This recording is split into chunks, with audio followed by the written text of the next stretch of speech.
distant light. Barefoot chaos always spins. Cheap buzz crawling under skin.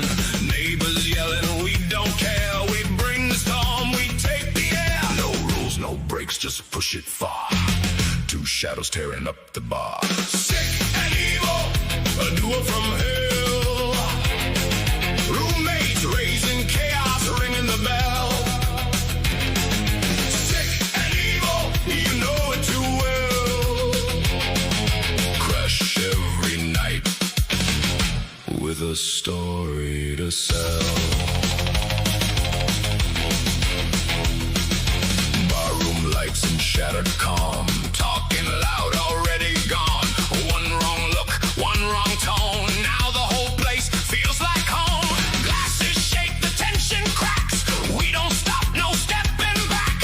Out the door, but not too clean. Fuel the fire with gasoline.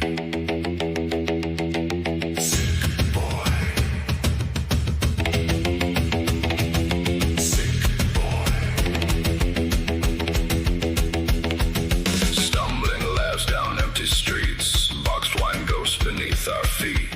One last dare, no turning back. Hear it splinter, feel the crack.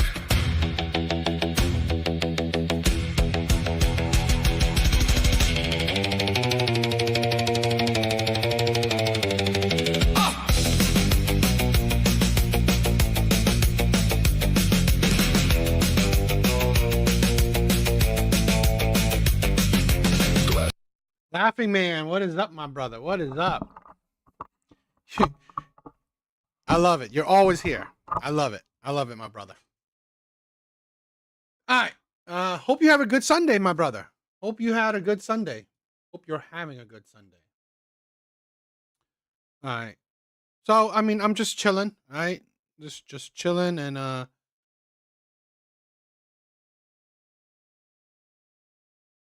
really, you saw this? You saw this video already? Well, let's see. Hopefully it's good. All right, let's just get started. Hopefully it's a good video. Hopefully it's a good video. I didn't see it, so today is the first time I'm checking it out. All right, might as well. Let's get started. Let's get started. What's your first prompt, Kyla? My first prompt is Trump supporters have abandoned all conservative values. Okay. Anyone who wants to have this conversation, come on down. Trump has abandoned all conservative values. I don't know how. RPM, what is up? What is up? What's up, my brother? So, to be honest, I don't know what's her argument for Trump abandoning conservative values. I don't know. I particularly don't know what he's done to show that he's abandoned it. Okay. Now, what has he done particular things to support conservative values? I mean, probably not. Nothing that comes to mind, right? But to say that he's abandoned conservative values, I don't know. Right? I've seen him done nothing of the sorts. What a weird setup. So tight. Hi guys, I'm Kyla. Hi, I'm Dominique. Hi, I'm Kathleen. I'm Daniela Bloom. Alexis Miranda. Cool. So to prep for this, I basically went through a list and I said, how is Trump not conservative? And I just want to kind of count some of the ways that I think that he is not conservative. So he swears on the Bible as a political stunt, never attends church. Who's his pastor, by the way? What church?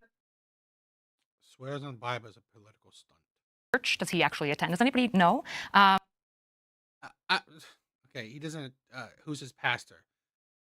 This is it's like there's plenty of people who honestly who are conservative but not extremely religious, right? Let's be honest, right? The levels of people actually attending religious services isn't as high as it used to be. So I don't think that's necessarily abandoning conservative values. So I don't necessarily. Don't forget the survived freaking 4 attempts on his life. Yeah. On his third wife, I think, and has children with all previous ex-wives.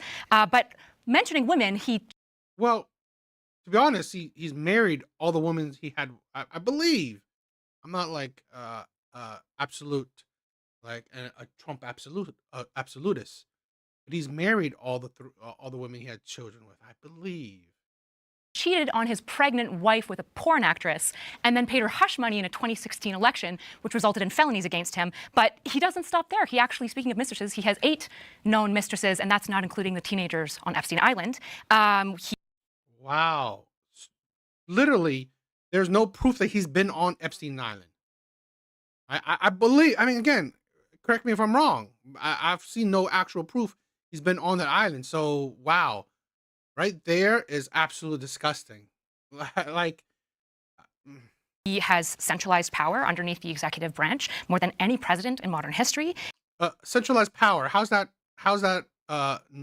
What does that do with conservative values? It's like, okay, do you not understand conservative values? What does that mean? He has increased the federal debt by $2 trillion while lining his own pockets with $1.5 billion. Only really clear example of insider trading than Dan Crenshaw and Nancy Pelosi is Trump himself. It's pretty impressive. And he's weaponized the DOJ and violated states' rights over and over. Yeah, there's been, that's what I believed, right? I've yet to hear what proof that Trump has actually been on Epstein Island. So literally that her telling, in my opinion, an obvious lie kind of debunks a lot of other things she said. I didn't look at all the other things he said. So and over again. So I'm not actually sure what he's conserving at this point. I don't even know what Trump is conservative about. Any ideas? Well, Trump is the head of the MAGA party, America First. Conservative values are, first of all, the family is the most important institution in society. The Democratic Party, and particularly white liberal women, pumped free sex feminism, sexual liberation, mass immigration, illegal aliens. This is breaking up families. They've been pumping this since the 1960s. Sure, liberal's going to liberal, but the thing you actually have to defend here is that Trump's a conservative. The guy, wait, did you guys vote for Trump by a show of hands? Who here voted for Trump? All day. Are you guys all conservative? Definitely. Okay. I think a big conservative value is, less immigration, right? Less immigration. Focus on Americans. Focus on Americans first. Right there is a big conservative value, right? Pumping less immigrants into our nation and putting the focus on actual American citizens. Okay, so what is Trump conserving for you guys? I don't care what liberals are up to. How is he conservative? The question is, oh, sorry, go ahead. Oh, well, hey, listen, you said you feel like Trump supporters have strayed away from conservative values, right? By voting for Trump. But that is the prompt. So as a Trump supporter, I'm going to tell you how I align with conservative values, because you just gave me a laundry list of something that a flawed human has done. I don't see Trump. And let me just tell you, I'm a black woman. I got good people in my family. I got killers in my family. Half the people in my family on my mom's side, the men are locked up in prison. Would you point to them and go, that's a conservative man that I would vote for? No, but let me just say what I have to say. You just gave me a laundry list of something that a flawed human has done.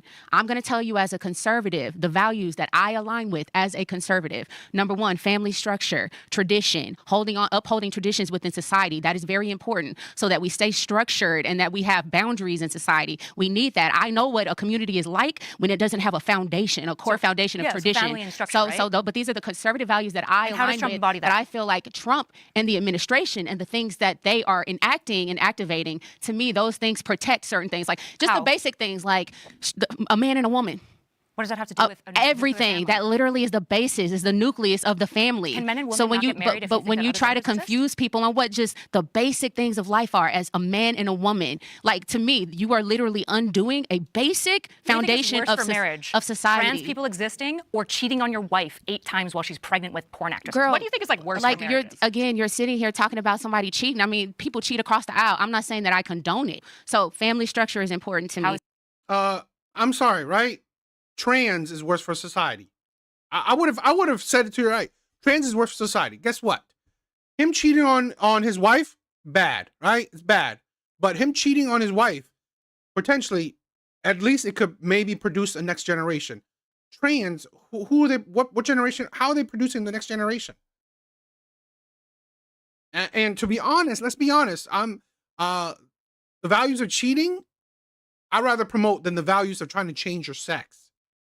he doing that? Upholding traditions How is he within doing that? society. The fabric of society is important to me. Limited government is important to me. And he doing uniting it? everything under the executive branch, to me, that goes back to being a republic. That is close. Yeah, That's the opposite of a republic. no, it's not, Yes, because literally with violating the 10th everything being Amendment all is over, opposite of with a republic. everything being all over the place, and you letting bureaucracy run wild. Literally, all these different sects and fashions, they have all this power and control, and we're in just a bunch of confusion. So I align with some of the things that he's doing in that respect. Let me see, core values of conservatism. I like financial conservatism, being That. being financially conservative for the individual. I believe in individual responsibility. That's a lining his conservative. pockets while increasing American That's debt. that's a conservative value that I align with. You said that we're not aligned with conservative values, and I'm telling you what I align with. I don't believe in endless welfare social programs. I see what they do to communities. I see what they've done to the Black community, which is my community. So again, individual responsibility is a very conservative thing. I think that the Trump administration aligns with that value. So again, I hear the things that you value, and I believe you that you value these things. What I'm saying to you is, if you're a Trump supporter, especially right now to this day, do you still support Trump, or are you like not on his? I support him. I don't support everything Then I he don't does. know how you do so and hold your values. Hi there. So I'm a former Democrat, and the Democrat Party has gotten so haywire that I find myself way more. Here's the thing, right? I don't know if this woman's gonna say it, but you have to think. I've always said this, right? I've always believed that when it comes to the government, right, it's usually voting for the lesser of two evil. That's what I believe, right? I don't think Republicans are all that great. I don't think Democrats are all that great. So at the end of the day, it's voting for the lesser of two evils.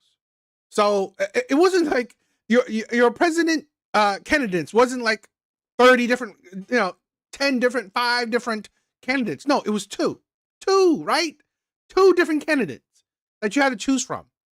So it's the insanity that, okay, you're saying that, oh, Trump this, Trump that. Well, who would a conservative rather vote for? Trump, right? Who says the things he says. And let's be honest, politicians, no matter what, say a lot of shit. But would you vote for Trump, who you know what type of person he is and says the things he says, or Kamala, right? When honestly, under conservatives, they didn't really like Biden's presidency. So, and she would only give us 4 more years of that shit. So, Comfortable aligning with conservative values. And you brought up the Bible. Let's talk about Samson and King David, who were flawed individuals, but turned out to be incredible leaders. I'm not picking my president based on his human flaws. And by the way, did you know that he has fantastic relationships with each of his ex-wives? All the children get along. You just look at his children and grandchildren and how they absolutely adore him. You cannot say that about the Biden family, but I don't even want to split hairs. The bottom line is, what Trump has brought back to the American people is peace through strength. And when you have accountability, and you understand that diplomacy doesn't often work with bad actors, but deterrence does. I feel safer under law and order. I feel safer under accountability, and I am a Trump supporter all day. Do you feel safer knowing that the FBI had to release a statement that Iran was setting up drones to attack the California coast as a result of his war? I think Does that make you feel safer or less safe? So I think the FBI and the DOJ have a lot of corruptions under both So they administrations. just lied about that? No, I mean, again, you're not responding to what I've said. What do I need to respond to? Yeah, here? so peace through deterrence. Trump was handed a mess in 2024. Biden lifted sanctions in Iran. October 7th in Israel never would have happened. Actually, the war Trump in lifted Ukraine sanctions and from Russia. Iran. Hold on, Trump lifted the sanctions from Iran. No, he left the JCPOA. No, then Yes, he did. what is the reason? Okay, let Dominic take this. This is her. It was actually the Biden administration in the summer of 2016. So with the hostage exchange, 6 million of sanctions were given back to Iran, and then 10 million from Iraq were lifted. So the JCPOA was pulled out of by Trump. Yeah, but that's totally different. That's the sanctions that we're talking about. No. That's the legacy of the Obama administration. There was an expiration date, and there was on a renewal. So those are 2 separate things. So Trump pulled out of the JCPOA, But that's not which was the lifting sanctions. sanctions. No. Those were the sanctions that were holding them accountable and making sure that they didn't develop No, that wasn't nuclear sanctions. weapons. It was a series of checks and balances for the regime. Which Why they did never they agree to complied those with. checks and balances? Because Obama released were $1.7 billion to the regime. They never complied with the JCPOA. That's why Trump didn't pursue renewing it. There was a clause that ended. They didn't renegotiate for it. So Trump didn't end it. There was no renegotiation. The sanctions that were lifted were under the Biden administration. So I'll continue on law and order. oh, stupid as it, right? This woman, right? She claims to be as really smart, right? But she fails when honestly she's debating with people who honestly have, ways to back up their shit. Right? If you don't know what you're talking about, then yes, she'll usually win because she fringes intelligence. I don't know if you heard that saying, but I believe in it. It's basically if she got it, we will be in Mexico. Yeah, and I believe that. What do you think? Yeah, laughing man. I really don't understand what that meant. Right? Because it's basically if she got in. Oh, okay, okay, okay. If Kamala got in, yeah, I mean, no, I mean, I don't necessarily. If Kamala got in, we'll be in Mexico. I don't know. I don't know if we'll be in Mexico, but I don't think. Yeah, I don't think. America will be all that great. Did you know that in 2025, crime has drastically decreased in record numbers? And that is not by accident. When Trump came down hard in cities like Chicago, D.C., and New York, police refunding works. Law and order works. It protects all Americans. Did you know that crime has been decreasing steadily every single year since like 1960? You can't ignore the drastic drop. Does that not matter? No. It's actually not true. It's not. It has This been is studying. true. In many black neighborhoods like Chicago, it's literally kids can't play outside. So I'm sorry that you live in a bubble and you don't understand the suffering in other communities, in certain communities. My husband But grew up yes, in a homeless shelter, but so I don't- prefer that not be a weaponized homeless against me. shelter. Yes, a homeless shelter. So I hear that you guys have some central conservative values that I believe that you guys genuinely hold. The problem is I don't know how you hold them and simultaneously support Trump. I'm not saying This is her insanity. Okay, you can't believe you hold them and what voted for Kamala instead. He's the two choices. It's like this is how our system works. We had two choices. We didn't have five. So no matter how it is, like I'd rather, right? If I was conservative, which I'm not really conservative, right? Like I said, I've said this plenty of times. I'm more center right. Okay. If I was conservative, I had two choices, right? I would pick Donald Trump. And even if after a year and a half of his presidency, I would still pick Donald Trump, regardless of whether I think he's uphold conservative values or not, because I damn near sure Kamala wouldn't uphold conservative values. So that's I don't care what she says. Okay, she is being dishonest because again, we had two choices for presidency: Kamala or Trump. Plain and simple. And oh my God, I regret it. As a conservative, I regret for voting for Donald Trump. I should have voted for Kamala. She would have been more conservative. Are you kidding me? Are you stupid? Yeah, no, she wouldn't. So really, it's like, yeah, I would definitely stick with Donald Trump, even if he didn't, 100%, did things more conservative, view. become a Democrat. I'm saying if you have these conservative principles, like so many conservatives, you must be anti-Trump because he isn't fulfilling limited government, nuclear family. He's not really fulfilling law and order. I mean, to be honest, he when he he stopped the Board of Education or federal, I believe. So that's another step for limiting government. Him putting doing away with federal abortion rights and make it to a state, that's limiting. He's not fulfilling federalism. First of all, you suffer from Trump derangement syndrome. You are obsessed with Trump. Trump is the figurehead for MAGA, but that's not all. President? Wait, first of all, you keep interrupting me, and that's why you have Trump derangement syndrome. That's not why. I actually am interrupting because we talked about how last session everyone was monologuing, so I'm interrupting to move the flow. I can interrupt less if everyone would prefer, but I'm interrupting because of the result of the last one. As a black American, there's no way I could support the Democratic Party. The Democratic Party destroyed black American families, which I was trying to discuss before, pumping free sex feminism. White liberal women need to take responsibility for pumping free sex feminism, sexual liberation. The Democratic Party destroyed black America by pumping mass immigration, illegal aliens. We know the data on this since the late 1800s. Mass immigration destroys black America. The reason why I support Trump, he's mass deportation is a good thing. He's supporting less than Obama. But for liberal women. Thanks for pointing that out. But for liberal women. I'm not for open borders. You probably shouldn't assume that about me, right? But for liberal white women in Minnesota, preclude in Minneapolis, precluding ICE from deporting illegal aliens, getting in the way. Liberal white women have destroyed black America since the 1960s, and we've had enough. Black America has had. I love that. I mean, it's like, it's not like necessarily she has clear great debater, which is fine. Right? everyone's just normal people. But I love that she focused on white liberal women. I've said this before. We all said this, right? White liberal women have been the worst thing that's happened to our nation, right? They're the ones who promote feminism.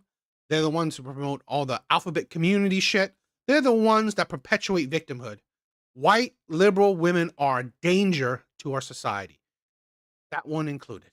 Not enough of it. So- And Trump, listen, liberal progressive policies. I'm not do talking about liberals. I'm talking about Trump. Yeah, and because you're conservatives. suffering from Trump I don't derangement need you to be a syndrome. liberal. I You're need you to tell suffering me from why Trump hasn't abandoned all of your values, And we which he said the obviously most has. important value is the traditional family. Liberals believe in transgenderism. I don't need you to be a liberal. Right, but So stop making the argument. But you're looking I'm at- not trying to say you should all be liberals. No, but you're I'm looking saying at you're he taking doesn't stand by Trump. your You're values. taking Trump as an individual, as the leader of the MAGA Of your party. Republican government. Yeah, you're taking. Probably embody some of the things that were. But you gotta understand what did they? It's like it wasn't like, oh, you know what? He had two other Republicans to vote for him, and then we had Kamala. No, the choice was Trump or Kamala. So it doesn't matter. It doesn't matter because as a conservative, if I was a conservative, I would still be happy with Trump over Kamala. Right? You can. This is the thing where it's only liberals, right? Democrats or left, right there. You can be critical of your president. You can be critical of your own party. You could not love, because I've said this plenty times. I've been critical of Trump's foreign policies. I have not been a fan of it. I don't necessarily agree with it. I understand it, right? I understand why he's doing the things he's doing when it comes to his foreign policies. I understand. I'm not a fan of it because I want our president to focus more on inside the borders, right? But it doesn't mean that I would still pick Trump 100 times over Kamala. Again, it's like it's two things can be true at once. You can be critical of your party, of your president, and still support your president over someone else that, you know what, you definitely would not be wanted. Talking about at least So what do you- policy-wise, IVF, right? incentivizing And tax. abortion? He's getting IVF to be covered under health insurance. That's That's great. supporting I actually families. love his tax okay, credits, yeah. wonderful. The other thing is in the tax credits. Every time there's a new baby, it's $1,000 tax credit. How is that not supporting families? I think that How that is is a that not small, as encouraging? I think that's a families? small level, but I would say one thing that's not helping families is completely destroying the economy through a tariff system that he's utilizing to line so his pockets he's been in and office for 1 increasing year. He's been in office for 1 year. increasing debt. You're right, and in a Yeah. single year, did you Yeah. know? Here's a crazy fact for you, but from JFK all the way to Trump's first president and Biden, Trump has lined his pockets. He has made more net worth growth in 1 year 5 times than the entire Really, cumulative because he wealth doesn't take a growth. salary. He doesn't need to do this for money. So first, obviously, because you were able to prep with stats and stuff, when you say a sweeping generalization, can you cite some of your statistics? Because I'm not aware with like the crime rate. Don't think that's reflected in the stats. However, Pew. okay, I could say Pew, and I could say the sun is like orange or Pew Research Center. Sorry, when I say Pew, I mean Pew. I know Research what Pew Center. Research, but I could Oh, cite okay. something random and say I found it at Pew. That doesn't make it. We true. said cite your sources, so I thought you wanted. Yeah, my but sources. okay, who's the author? When was it? I don't know specifically. Okay. Does anyone So- ever memorize Pew Research Well, if Center? you're going to cite a statistic that's broadly It's not usually. If you say who has your source and I say Pew Research Center, you can't now further narrow. all conservative principles. But I don't believe that's to be true. So tariffs, for example, bringing economic industry back to the United States, conservative principle. Reestablishing deterrence, peace through strength, conservative principle. The family, the tax cuts, IVF is an example, conservative value, family values. Reinstating deterrence with the border and deportations. Those are all conservative values. So you can't Also, right here, right? I believe it's the courts, right, are not allowing Trump's tariffs to go through. I believe he has to. I think he made. Correct me if I'm wrong, right? I believe he made about 160 billion. I believe, right? I'm not quite sure, right? He made some money, right? He made some money through the tariffs, and the courts are against him, right? The courts are. This is the thing, right? Checks and balances. It's like Trump is not allowed to do everything he wants to do, so you can't necessarily blame him on everything. When honestly, he's not a dictator, right? This is the problem with or the problem with a lot of liberals. If he did everything, right? If he did everything that he wanted to do, yes, and it failed, 100% on him. But even though he has, you know, the Republicans has the House, the Senate, whatever, it doesn't mean that 100% Republicans agree with him. Doesn't mean that, you know, all the judges, right, Supreme Court would agree with him. So even if what he does, it doesn't mean that it will go through.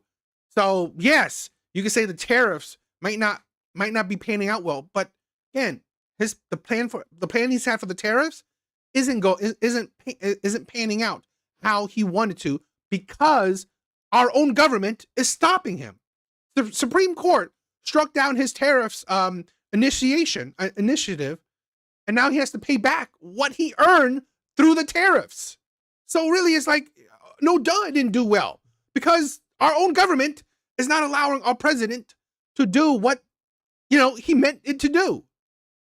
Trump has abandoned all values. I can concede that there's some that I might not agree with, but that's not the prompt. The prompt is zero sum. And going back to President Trump, he's a flawed individual. We could cite every politician going back 20, 30 years. I don't think any of us probably would sit down and be friends with a politician. Mike Pence is a great example of a Republican that actually stands by his conservative values, right? He's dedicated in a monogamous relationship, so much so that I don't even think he has lunch with other women, right? Yeah, that's in fact, wonderful, he stood but that's against not the Trump when claim. he tried to breach the Constitution. Right, but we're not talking about the infallibility or the fallibility of Trump.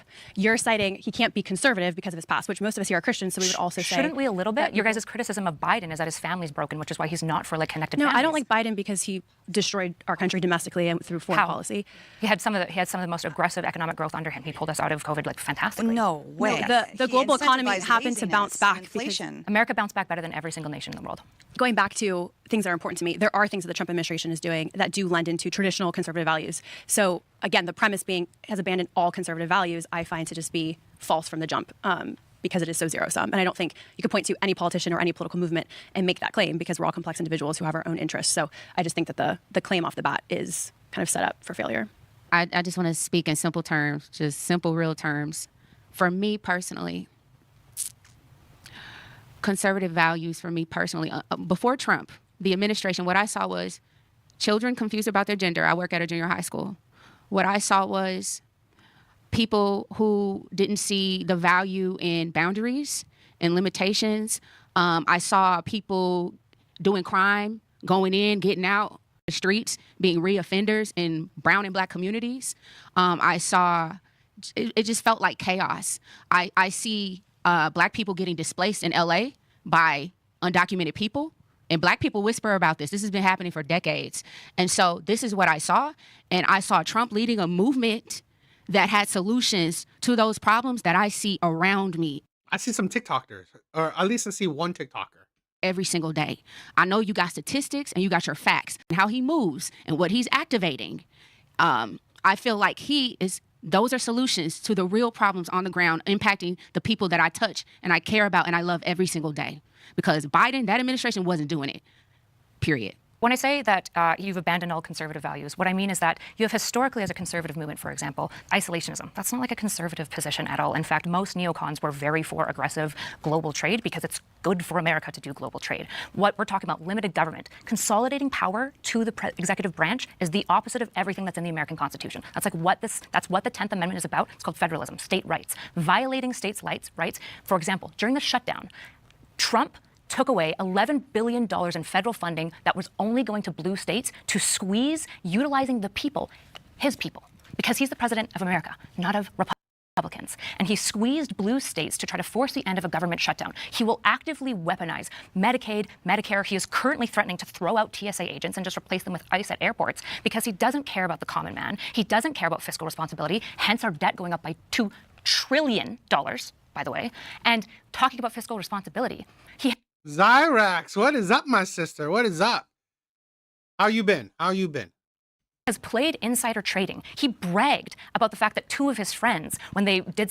Okay, trading is not, doing stocks is not like going against conservative values. I don't know what that mindset is. Some sort of insider trading in February. I think his exact quote was, this guy made $2.5 million and he made $900 million. And I need you to understand, those people are taking the money from American taxpayers and people involved in the stock market. The stock market is not taking money away from you. I don't know what the hell you're talking about. That's bad. That's fundamentally bad. And if your conservative believes in rule of law, you should be asking questions about the Epstein files. I'm chilling, right? Just, watching some videos. Nothing too crazy. How are you and your family? Care about smaller government. Him consolidating power is the opposite of that, actually, right? You want fiscal... How's that? Actually, consolidating power is a smaller government, right? It's a bigger government is spreading the power to more people. Consolidating power does not make it a bigger government. this is the mindset of liberals, right? That don't make sense. How does consolidating power make for a bigger government? Responsibility, he's not your guy. You want good, respectful relationships with our allies, which has been a consistent conservative position as well. Trump doesn't have that. And yeah, his family dynamics, no, they don't reflect anything Christian, because he's not, or anything to do with conservative nuclear values. This is why he brags about how hot his daughter is, and if she wasn't his daughter, he might get into a relationship. He's done this. He's done this behavior. I think it's very telling when the reply to my criticisms, and credit to Trump, by the way, is just that I have TDS. How can I have TDS if I can acknowledge child tax credit? It's my turn. It's empty and thought terminating. And there are things that I can look back, especially at his first presidency, that I think liberals are very deranged about. Warp speed was fantastic. He did multiple tax credits. But there isn't a conservative policy. I don't see him conserving a single thing. He has made so many executive changes and whatnot. There isn't anything conserved. Not even his own family is conserved or conservative. He did a great job anyway. with his family.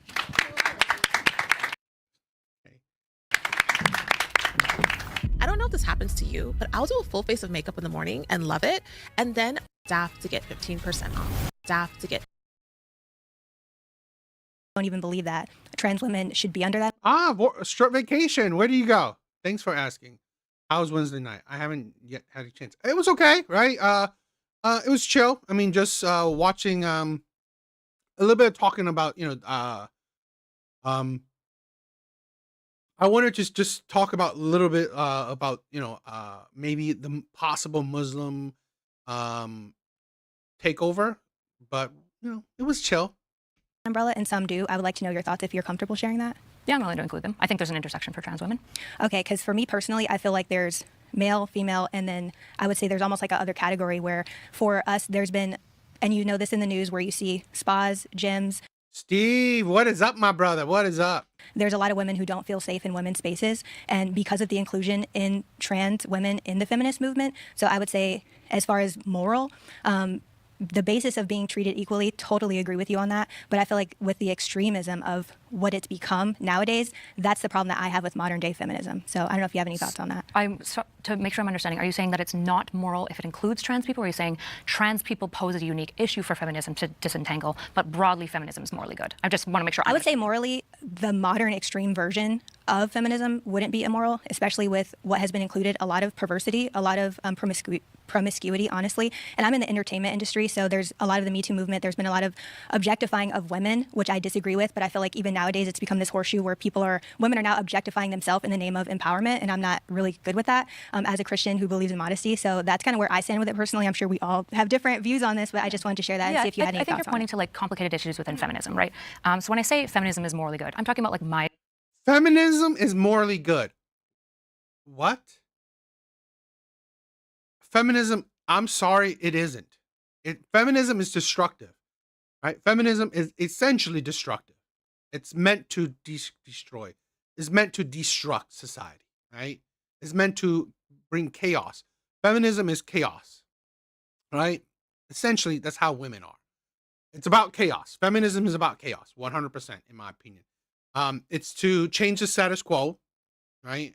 Feminism is the advocacy for women, right? Advocacy for women, but I think in some sense equality for women, but I believe more accurately power for women. So no, it's not moral at all. Definition, which I think most people would agree to, which is feminism is the empowerment of women's agency. And no, right? This is a thing where, in my opinion, right? It's just equal rights for women. But here's the thing, right? If it was equal rights for women, women would be fighting for, the equality in everything. Okay. Women will fight for equality for everything. So let's say this, hypothetically, women will fight, there should be a good amount of, let's say, female CEOs. Okay. I mean, a lot of women would fight for, equal representation in the workplace. Okay. In offices. Okay. But you don't see women fighting for equal rights, let's say in construction work, right? And other hard labor work, right? Where we need to push women into those areas. Because why must we push women into, let's say, office places, right? Into I don't know, engineering, all these things where we have programs meant for women to be, you know, put into these certain spaces, but we don't have it in all other places. You know, court system, right? I mean, like, I don't see women fighting for more equality in the courts.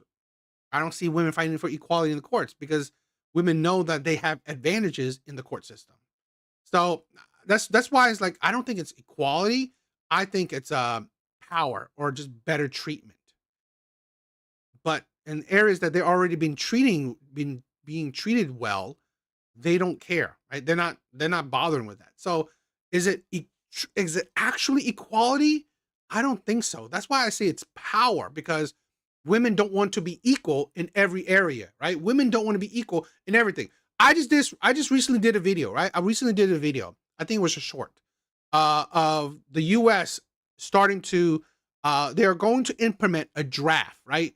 For men's 18, right? When boys turn 18, you are going to be automatically entered into the draft, right? You're going to be not equality of outcomes, equality of opportunities. I mean, equality of opportunities. I guess. I guess. But is it true that it's equality of opportunities? Because here's the thing. Here's my thing where, because you gotta look at it today, right? Because I'm seeing the results of feminism today. Women have equal opportunities.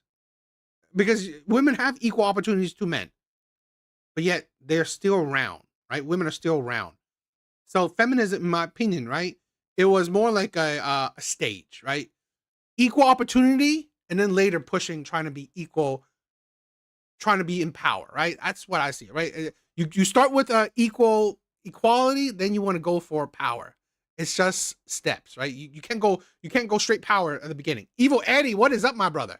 Promotion of femininity, right? And so are there bad elements of feminism? Yeah, I don't love that suffragettes were racists. Not good, right? I don't love that third wave feminists were just like, we're gonna be men now. And so are there like complexities to the feminist movement that have to be like shaped out? Of course there are. Just like there are Christians who I think engage morally poorly and have bad moral thought about Christianity. That doesn't take away from the broader movement. I would need it like evidence that the broader movement isn't for a moral good, which is the promotion of women's agency. Okay, thank you for that. Yeah. I agree with you. Okay. I agree with you. I don't agree with the sectionality or whatever that you would call that. I'm more in agreement here. But I do think that. Let me say this, right? Maybe controversially, I don't think that women should have total autonomy. Okay. And to be honest, sometimes I don't think most people should have total autonomy. But I just think that some people, right, having 100, because you gotta look at this, right? I always like to say this, okay? So in today's age, right, we have women having total autonomy. Okay. How is society looking? We have lower marriage rates, higher divorce rates, lower birth rates. All things indicative of a failing society, of a society that's honestly going down a very dangerous path, in my opinion. Okay. So in all honesty, I can't agree, right? I can't agree that it's a great path thanks to feminism, right? I don't think that feminism is, a great net benefit for society. I don't think so. And I think it's funny because she, in her last thing, right, she brought up Trump adding $2 trillion to the debt and all this stuff. If you care so much about economy, right, you care so much about the economy. In all actuality, women entering the workforce has been a detriment to the economy. Okay, women entering the workforce has been a detriment to the economy because women have entered the workforce, essentially adding 2 times the amount of labor. Wages have stagnated. Right, there's no point in increasing wages when you have, let's say hypothetically, a woman that will work for that position for that pay or even a lower pay. So really, it's like when certain things were bad competition, where things can be stagnant, prices can decrease. as in also wages can decrease.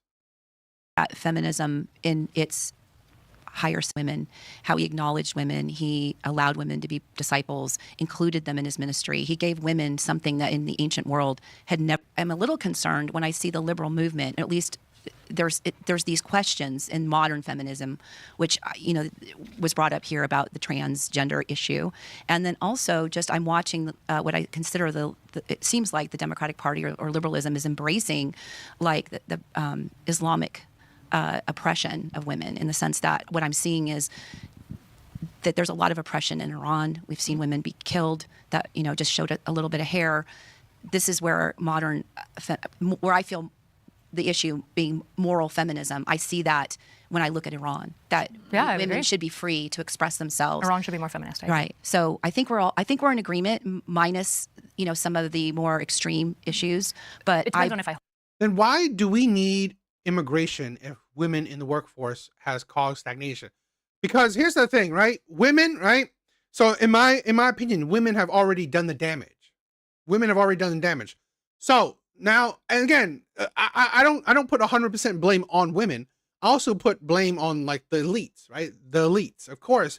I guess people get more taxation. Now you have more people in the workforce. So the elites have already used women, right, to add bodies into the workforce, but that's not enough, right? Our population is decreasing. Our population is stagnating. So guess what? Now we got to import immigrants. And sometimes we accept illegal immigrants. And that's the thing where it's a slippery slope. And again, this is why I kind of always see the evil of feminism, or the toxicity, or the bad outcomes thanks to feminism. Okay. We had women in the workforce for years, for decades. Okay. And it's done its job. But again, because our population is decreasing or stagnating, now we have to, the elites, right? Big companies or whatever, right? They have to now add more because they don't have enough women, right? Enough women entering the workforce, or enough new bodies entering the workforce. Hold them though, right? Like, right. If you don't hold them, then Islam. I don't think Islam is like this paragon. Again, no, it's not men. Right? This is how I say it, right? When we say men or women, we have to mean, in my honest opinion, right? Or at least how I do it. When I say men or women, I mean majority, right? At least 51%, right? 51%. So to say that men, no, the elites did not equate to 51% of men, right? When I say elites, that's why I mean elites, because it's a small subset, right? Small subset. The elites are what? Under probably 1%, under 1% of men? That doesn't equal men. This is why I hate it, right? I'm sorry, but I hate it when a lot of women say men, because when you say men, you have to think about how men think about it. So do you mean majority of men? No, right? So how can you say men when, in all honesty, you don't mean majority of men? So you can't say a small, like hypothetically, one man does not equal 10 men, right? One man does not equal 10 men. So you can't say men when you're talking about one man, right? You can't, because it doesn't make sense. So that's why I be more purposeful with my words. I don't say men. I just say the elites, right? Which is a small subset of men. Then how am I not being accurate, right? Then you're not being accurate. I'm being accurate. I said elites.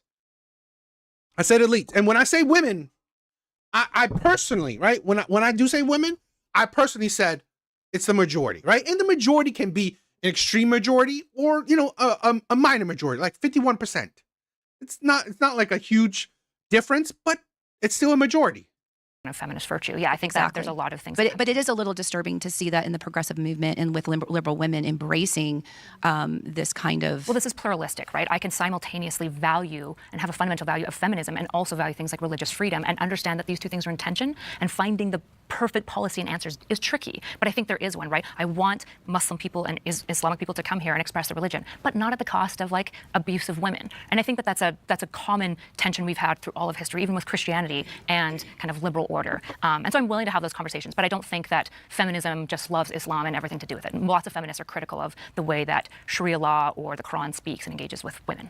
Well, then I think we are in absolute agreement on that. Based. So morally Yeah, I remember that. There are 10 million more women than men in the U.S. good and I, equitable. I appreciate it. Motherhood and, and also that the economic situation is also of feminism has kind of pushed women into basic market production because they can't afford to not be. And I don't think that's feminism that did that. I think well, And here's my thing, right? I don't think feminism is moral because what morality does feminism promote? Right? What morality does feminism promote? Feminism doesn't promote right and wrong, right? Feminism doesn't promote right and wrong. So really, I'm sorry, right? I think feminism promotes degeneracy, right? The sexual freedom, right? Sexual liberation is one part of feminism. Already there, just disproves the moral claim. We're doing comparative analysis of the two gender, men versus women. You have to be fair, DA. You want to add class when here's the thing, right? No, I only add class. I only add class because those are the men. I put more blame on women, right? I put more blame on women because women have agency, right? You choose to enter the workforce or not, right? But, right, I say the elite, the small subset of men, is because those are the men that supported, right? You got to think, when you do any kind of movement, right? When you do any kind of movement, you need money behind it. When you do any kind of movement, you essentially need some money, right? Because you can't get legislative passed, you can't get laws passed, you can't get anything passed, you can't get people gatherings or just you can't necessarily do a whole lot without money involvement. That is why when I bring up the elites, right? That's why I bring up the elites. But again, I put more blame on women. I put more accountability on women, right? Because so that's what I was doing. And again, what do you mean? What I'm not I'm adding class because it makes sense, right? I'm adding class because it makes sense because because again, if I don't add class, right? If I don't add class, then that means men are not blame at all, right? Men are not to blame at all because to be honest, men didn't push women into the workforce, right? Men didn't push women into workforce. Men didn't push women to, let's say, try to be equal to them. Men didn't desire that. Men didn't desire feminism. So then if I said that, women are 100% to blame. In a way, because in a sense, when one paycheck can't support a family, and you can tax that other paycheck, it by default you push women into work that may or may not. Now, I will tell you, elite women have always had the ability or the privilege, you could say, of not having to work, but poorer women have always had to work, and I think that that feminism should include motherhood and value it. I would just say to you basically, like, women have always been working. They just didn't get paid for it, right? And so what's transpired is liberals have gone, it wasn't really liberals, it was inevitability of war, of just needing labor. But what happened after that is going, actually, if I'm working, I should be paid for my labor. And if I'm getting paid and taxed on my... Well, two things can be true at once, Zyrax. I could hold both people accountable, right? Two things can't be true at once. I hold both people accountable, right? So sharing the blame, right? It's just sharing the blame. Why not? You can share the blame. I say the elites are to blame as long as with women, right? You want to blame women when women never had any power. Here's the Zyrax, right? I'm going to say this, right? You have a husband, right? You have a husband. Do you believe that you have no sway on your husband? This is the problem with a lot of women, right? I think a lot of women are disingenuous or purposely ignorant, right? Purposely ignorant. Women have power. Women have power, and women's power is on men.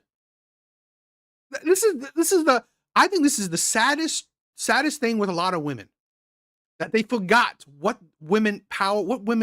power women actually had. Women have power with men. Women's power is on men, right? That's their power. And that's honestly a strong power. But now women want the same power that men have, right? The strength that men have. That's ridiculous. You're not men. Women's power has always been over men. Literally, women have destroyed kingdoms, right? Destroyed kingdoms, destroyed, cities, destroyed whatever. Because of a man that's obsessed with a woman, right? Literally, women have destroyed companies, destroyed businesses, destroyed, livelihoods because of that man being obsessed, being head over heels with this woman. Women have power, and that's over men. This is why I think women have forgotten the power of the power of femininity, right? The power of women. Because behind every husband, a good husband or majority husband, they're listening to their wife. Their wife is the one who's in their ear, right? And that's the power women have. Particularly, let's say back in the days, right? Back in the olden days where women had no power, guess what? Whatever a man does, usually because a woman said, right? He does things because his wife said it. Women have a lot of power. It's just that now women want the same power men have. That's because the men are weak, not because of...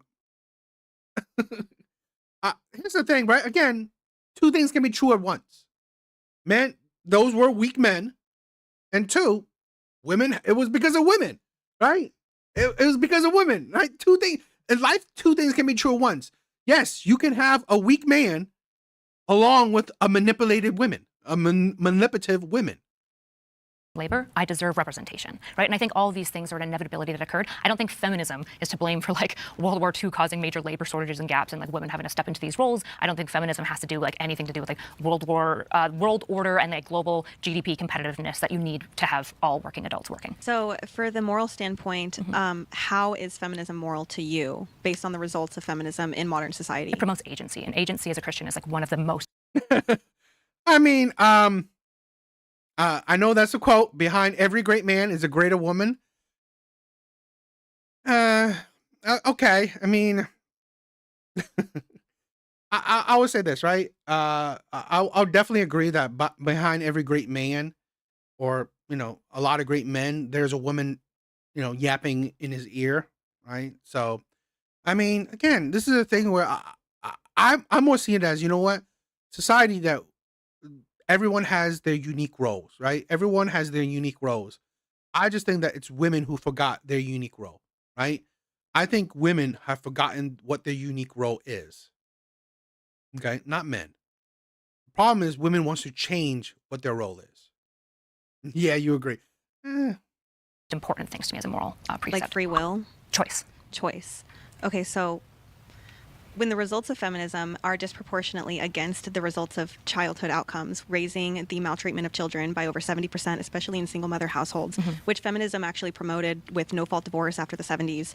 It actually, you could say it was mothers putting themselves before their children. And I think that that is actually putting the most vulnerable community and most vulnerable civilians in harm's way just for autonomy, which I think take is their false, choice away? Which I think is false autonomy. Well, the alternative is taking their choice away entirely, right? I agree that when you... How? What choice? Yeah, more succinctly, I'd rather give people the opportunity to be good and noble. Because if you don't get to choose, you don't even get to choose nobility. Again, no. Right? This is the thing where you as an individual, yeah, you could do that. But as a government or as society, no, we shouldn't do that. Just blindly giving people the opportunity. Here's the thing, right? Part of human beings are being selfish. Selfishness. We all have the capability for evil, right? We all have that. So we all have the capability to be stupid. Sometimes you got to do things to, you got to do things to, I don't know, stop people from being stupid. It's just how it is.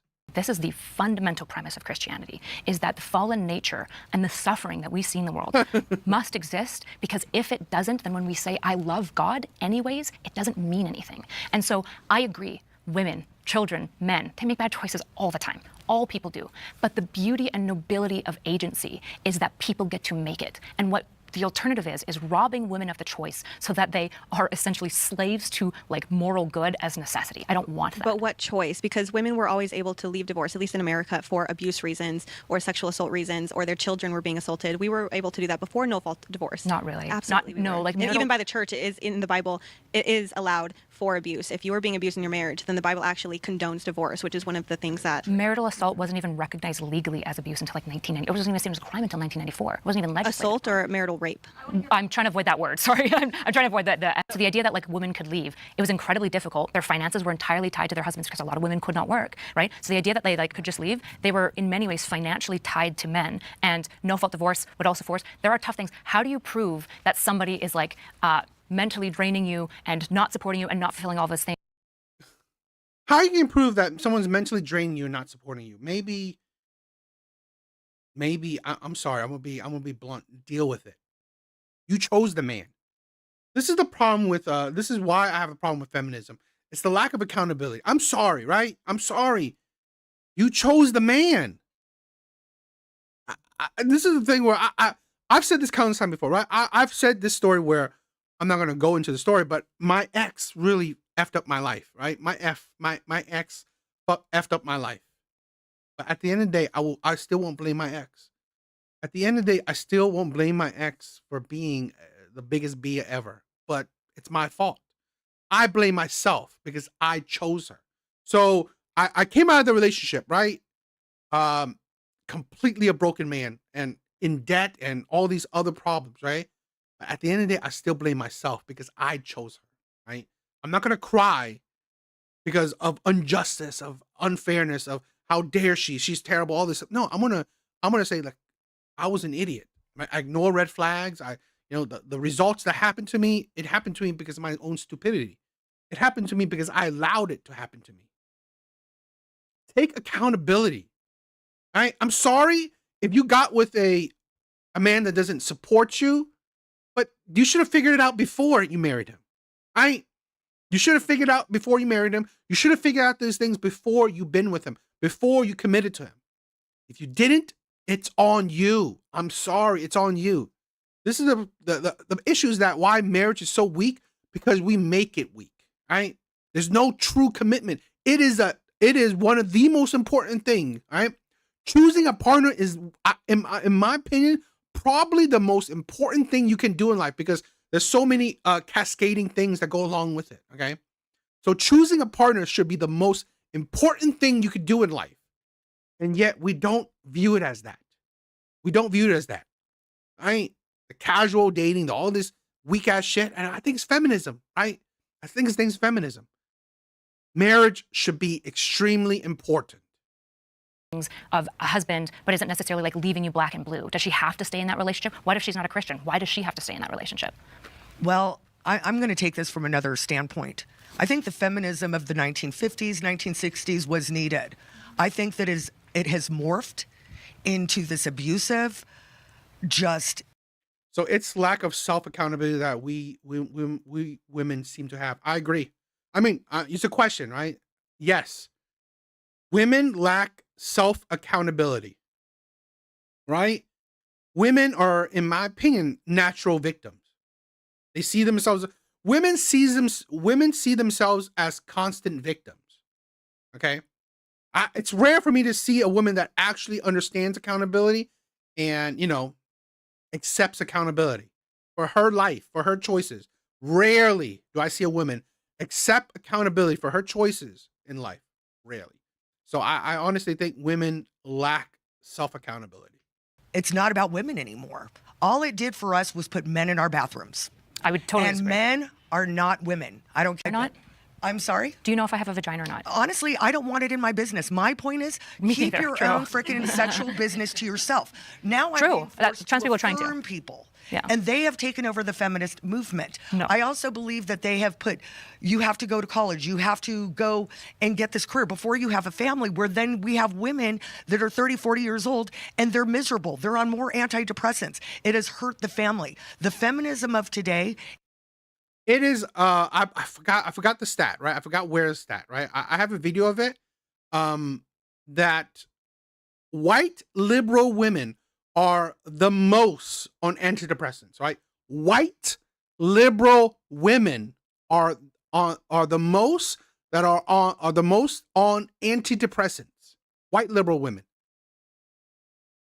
I think being liberal is a disease. It's a mental disease. It really is. Right?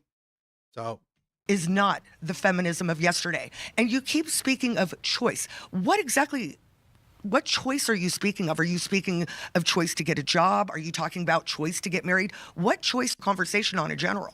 Yeah, I generally want people to have opportunity to choose in most facets of their life within the bounds of like the code of law of America, I suppose. Yeah, I want women to have all of the choices that men have. And there aren't any choices that women don't have now. Men do not have more rights than I do. Yeah, as it thinks to feminism, which is why I attached the second again, piece of feminism of the 1950s, not feminism of today, where they are basically taking my rights. If I'm a young athlete and they're making me play sports against men and making me change in front of them, is not pro-women. I think it's telling me that I have to go I get it. Trans people bad. Well, you keep sadder, more women are depressed, and we need to start supporting. I wouldn't say trans women are bad. I mean, I probably would say it, but I mean, when it comes to the feminism argument, trans women shouldn't be included, right? How can you say that it's advocacy for women, yet you include men? And that's why it doesn't make sense. So I think these women, it's for the topic, right? Trans women is moral, necessary, and inevitable. It's stupid, right? I mean, like, I guess, whatever. It's not moral. I don't think it's necessary. Is it inevitable?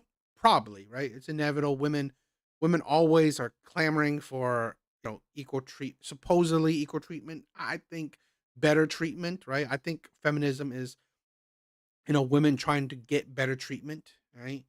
Not equal treatment. But yes, when you see women, right? When you see women advocating for the trans movement, advocating for the alphabet community, it's not feminism, in my opinion, right? You're not a feminist when you're advocating for the alphabet community. The families. Our children need us. They don't need to be raised right now. Because it's all connected. I think it's very telling that like the strongest rebuttal to feminism is just trans people existing. I don't think that that's a rebuttal. Fourth wave intersectionalism, feminism, for example, women. Acknowledges, it's about women, right? And some of the conversations about what women is, but other conversations are about things like, for example, when somebody is really understanding and empathetic, like a teacher or a nurse, they don't get the social respect and they don't get viewed as doing a noble thing in the same way that a guy who can like make a lot of money gets social respect. That would be a part of feminism, intersectional feminism, where we go, these traits that we societally view as feminine are never viewed as respect-worthy when they're deeply. It's like this is feminism isn't the fight for equal respect. This is a thing where you got to think, okay? The issues, and you know what? Here's the thing, right? I do think that teachers deserve more respect or more acknowledgement. I do. I don't disagree with that. But let's be honest, okay? It is how society works, right? It's how society works. What society values. Here's the thing, right? Let's say hypothetically, a man with money. It's not men valuing that man because he has money. It's not man respecting this man more because he has money.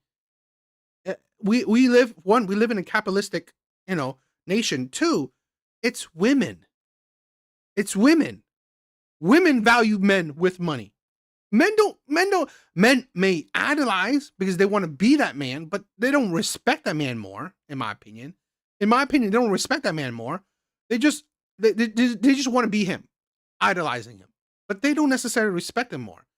To be honest, we don't respect teachers, or we don't idolize or, put teachers on a pedestal because no one really wants to be them. Right? They're low pay. They're not desirable jobs. Right? So why would you respect someone that no one really wants to be in? Right? And again, it's not even just low pay. It's just that it's a hard job. It's really a hard job. Being a teacher is not an easy job. It's not a desirable job. So that's the thing where it's not a desirable job for little pay, right? It's a undesirable job that gets very little pay. So yeah, I can understand why it's not respected. It's not desirable. So it's not like, to be honest, I don't think that has something to do with feminism or, hating women. Okay. Even though, yes, women make up predominantly the teachers. But again, it's just that it's not desirable. No one respects it because no one cares about it. No one thinks about it. No one wants to be it. So it's not because, people hate teachers. You don't hate teachers. You just don't think about them. So it's not like you disrespect them, right? Yeah, you don't respect them, but it's not like you disrespect them. You just don't care. deeply beautiful and respect-worthy. That's an element of fourth wave feminism that is being massively pushed by a lot of Black writers. They're talking about how a mother, everyone loves their mom, but the respect for motherhood, nobody understands the level of absolute, utter self-sacrifice and dying to self that motherhood has to look like, but also the fact that our society has told mothers that they must do this, that if you're a mother only, right? And so many... Who says you're a mother only? What society is saying that you're a mother only? And let's say on the same token, who's saying that, like, they're respecting men? It's like, you can't... See, it's like when the playing field is even, right? Who's saying that? Okay, she's saying that. Okay, we don't respect mothers. Okay, how is society show that we respect fathers? Right? I mean, we all know that Father Day is forgettable. Mother Day isn't. Women, my mom is struggling with this right now. Her kids have left the home. Her entire identity, she's been told, was her kids. And the reality is she's like, I don't know who I am outside of my children. It's the most sad thing ever. These are parts of choice, right? So when I say choice, I agree that legally women, by and large, have the same legal choices. I think abortion is probably the last final front that we need to wrestle through. However, when it comes to social stigma and pressure, women are often still given scripts of who we ought to be. And when we step outside of those bounds, society goes, I'm not sure about that. You're kind of being a bad woman. I think that you're willing to address the elephant in the room where it is so true with traditional women like myself. Like, I'm a stay-at-home mom. I homeschool my kids. And I remember when me and my group of friends were all like having kids, they're just kind of like, so what now? Like, what are you doing? When is your kid going in daycare? And just like, what is your job? And I was like, but this is what I want. Like, this is what I want. And it shouldn't be seen as oppression. But speaking of choice, I feel like you mentioned kind of like in the 80s, 90s, where it's like the empowerment of the woman going into the workforce. I feel like it was almost like propagandized. Like, you have choice. You saw the commercials with the women with the biggest shoulder pads in the world and the power suits, and it was like, this is fierce womanhood. This is what you should aspire to.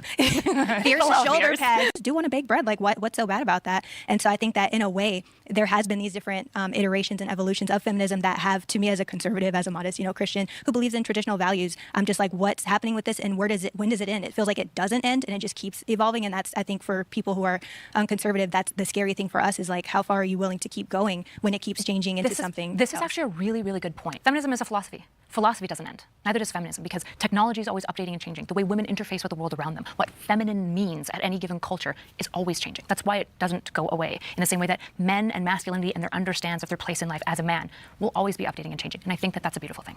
Okay. You're either optimize, it's all commerce, island, or refresh experience over the next month and sharing how it goes. Since yeah, I mean, I think it's pretty simple. I think my argument would come down to, if we thought about what would I do, what would anyone reasonably do as a president if they wanted to support regime change? Because when I say free run, I mean regime change, obviously, right? The Ayatollah was the most evil ever. Nobody likes the Ayatollah, and nobody's sad that he's dead.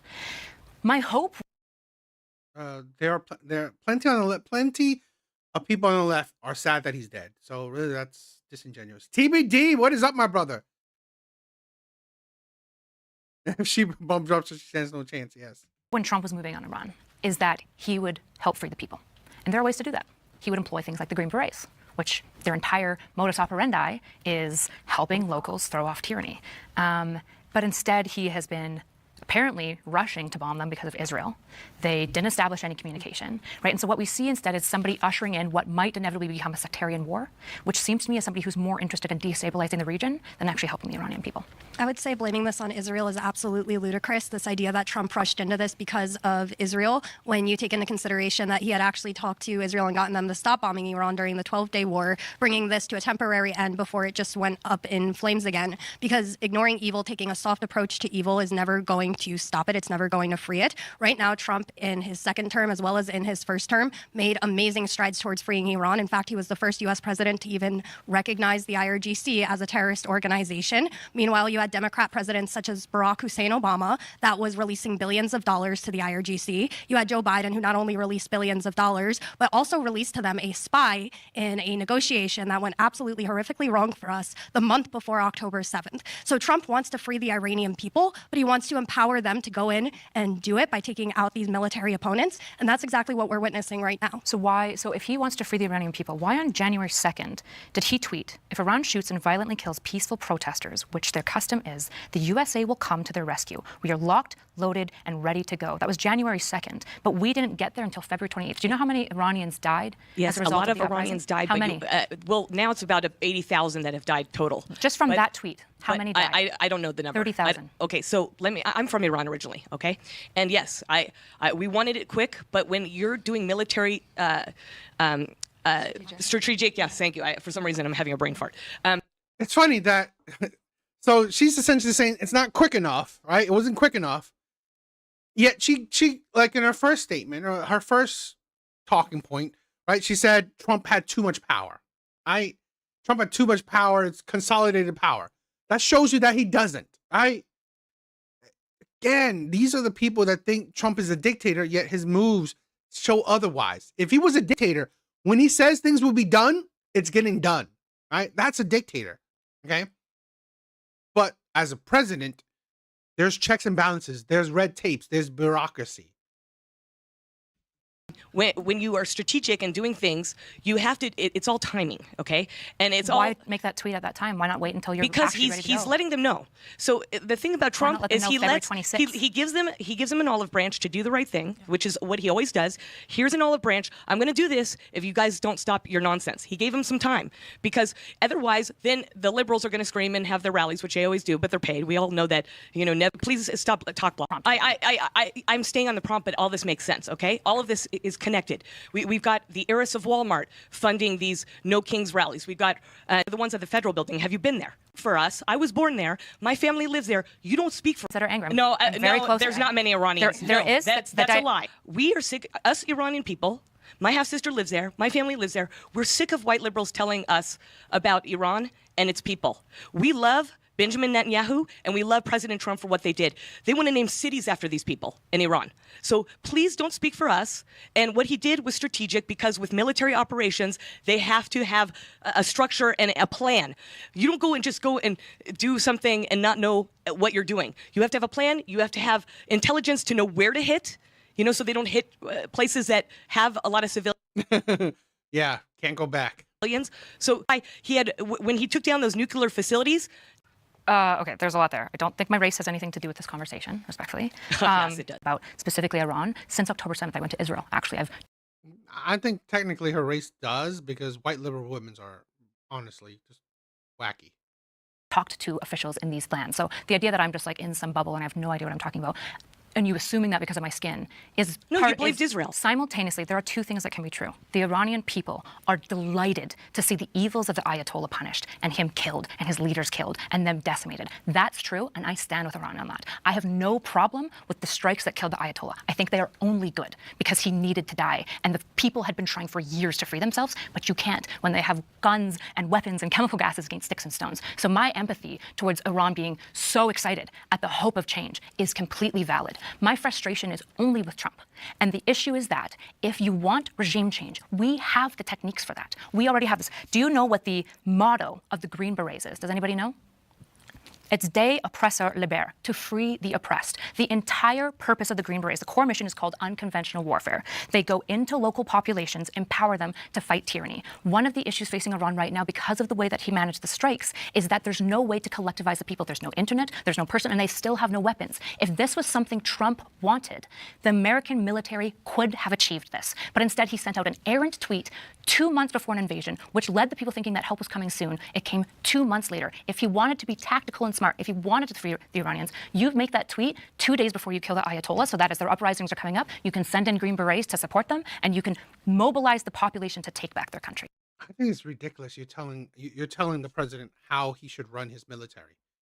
I think it's really, and it's like, it's very like backseat driving. Okay, hindsight is 2020. So after you've seen everything done, it's just really ridiculous. It's really ridiculous that you're telling, it's like you're telling Steve Jobs, oh, you know what, you should have done this, you should have done that. It's like you're telling a CEO of a company, no, you should have done that. It's like, who are you? Who are you to tell anything? How about you, right, run for president? How about you do it? You can't tell, oh, he should have done this, he should have done that after the fact. I mean, it's like, so are you more knowledgeable than, let's say, his whole war room, right? All the generals, all the lieutenants, all the military official. You're better at it than they are. So here's the thing about the timeline that you're speaking about, right? One thing you haven't mentioned is the fact that Trump met with the leaders of Iran 2 days before the strikes, okay? Trying yet again to reach another peace treaty with them, and they just are not negotiable. Well, Kushner met with them. Okay. Agreed. Yes, but the Trump administration, right? Did the negotiations end, or did they strike before the ending window of the negotiations? Do you know? I'm not 100% sure. So but they gave what I 2 would weeks for say, negotiation, and they struck in the middle of it. well, from my understanding, they were meeting up until the Thursday before that strike, okay? The other thing to acknowledge is that what you're saying is they should have sent people into the ground, the Green Berets, to go into the ground and help the people. We're talking about a tyrannical regime. If you think that these people, our side, would get into the place where they can actually reach the people without extreme opposition, you're making things up. No, this is what I'm not making. Getting rid of their ability to fight back, right? Stunting them first is a good thing for the Iranian people. It gives them, even if they don't have someone right now to jump in and take over. Look at what happened in Venezuela, right? We took out Maduro and then very reestablished the quickly, regime. Yes, true. Exactly. So that's bad, actually. I agree, but I agree. My point is we can't assume that taking away one leader and doing it calmly and peacefully will give the everyday people the chance to immediately rise up. When we hit them hard and we hit them to a total desecrated place, at the very least, they're too stunned to retaliate against their military. So you're saying there's no way they can go into Iran? I'm saying that, hold on, I'm saying that Iran is a very specific case. I think we need to put some respect on how into terrible they Afghanistan, are. Iraq, most other countries. We have Green Berets. Yeah. We have Green Berets. We have Green Berets everywhere that we're trying to do this type of work in. Why?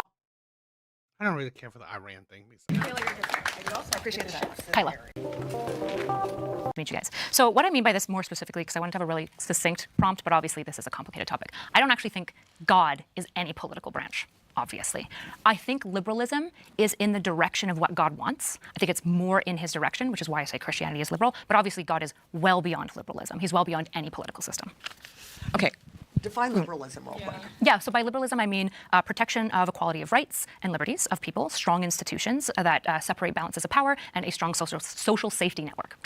Yeah. So when you look into the actual definition of liberalism, the number one value is individuality. And then on top of it, we have intersectionality. And what is really confusing about the concept of Christianity being liberal, or just the overall idea that God himself is more aligned with liberal values, is the entire Bible, the whole gospel is repent and surrender yourself to the leadership of Christ. So there is no individualism in Christianity. We are now his. We are now slaves to righteousness, right?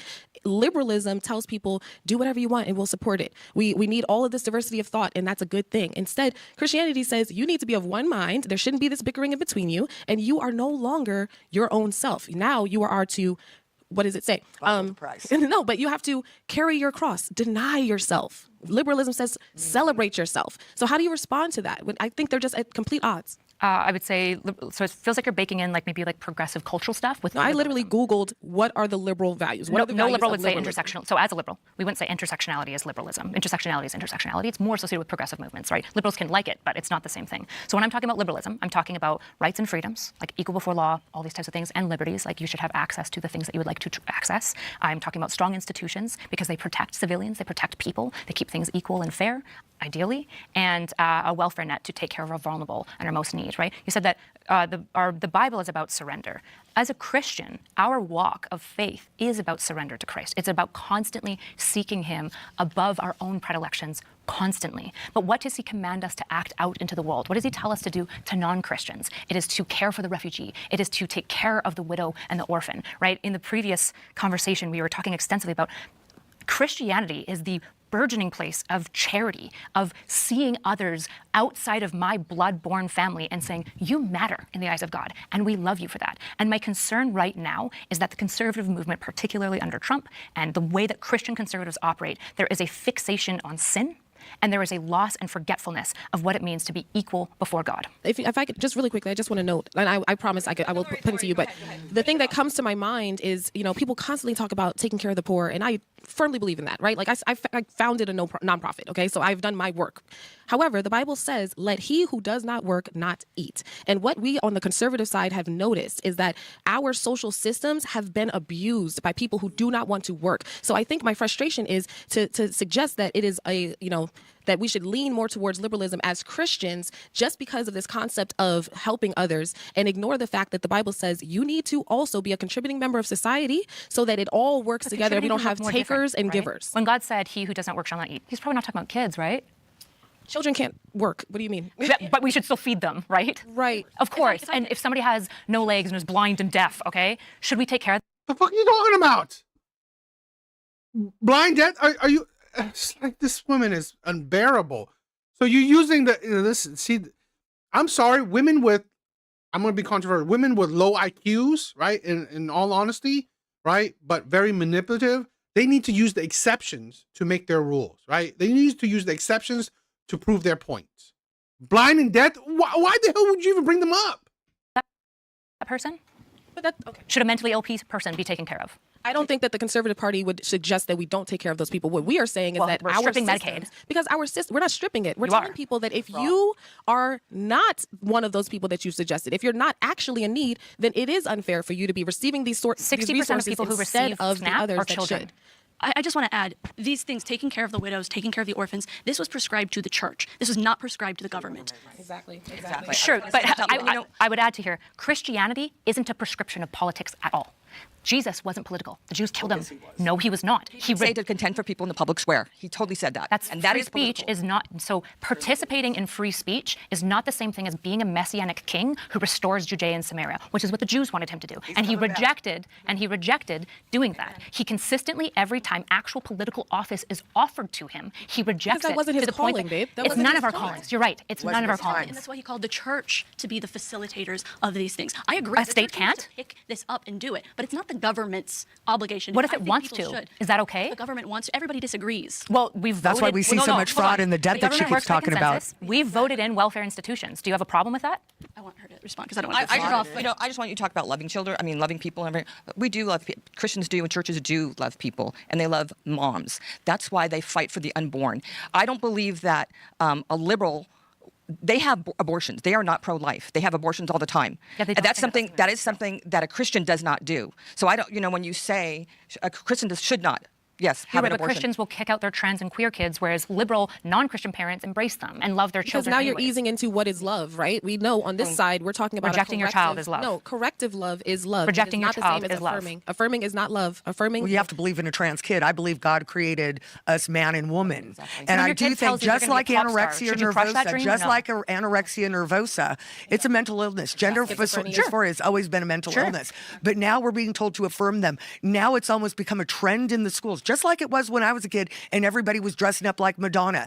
The whole thing where, the DEI, where if you are a white boy in school, you are an oppressor and the minorities are the oppressed. Well, where can that kid turn?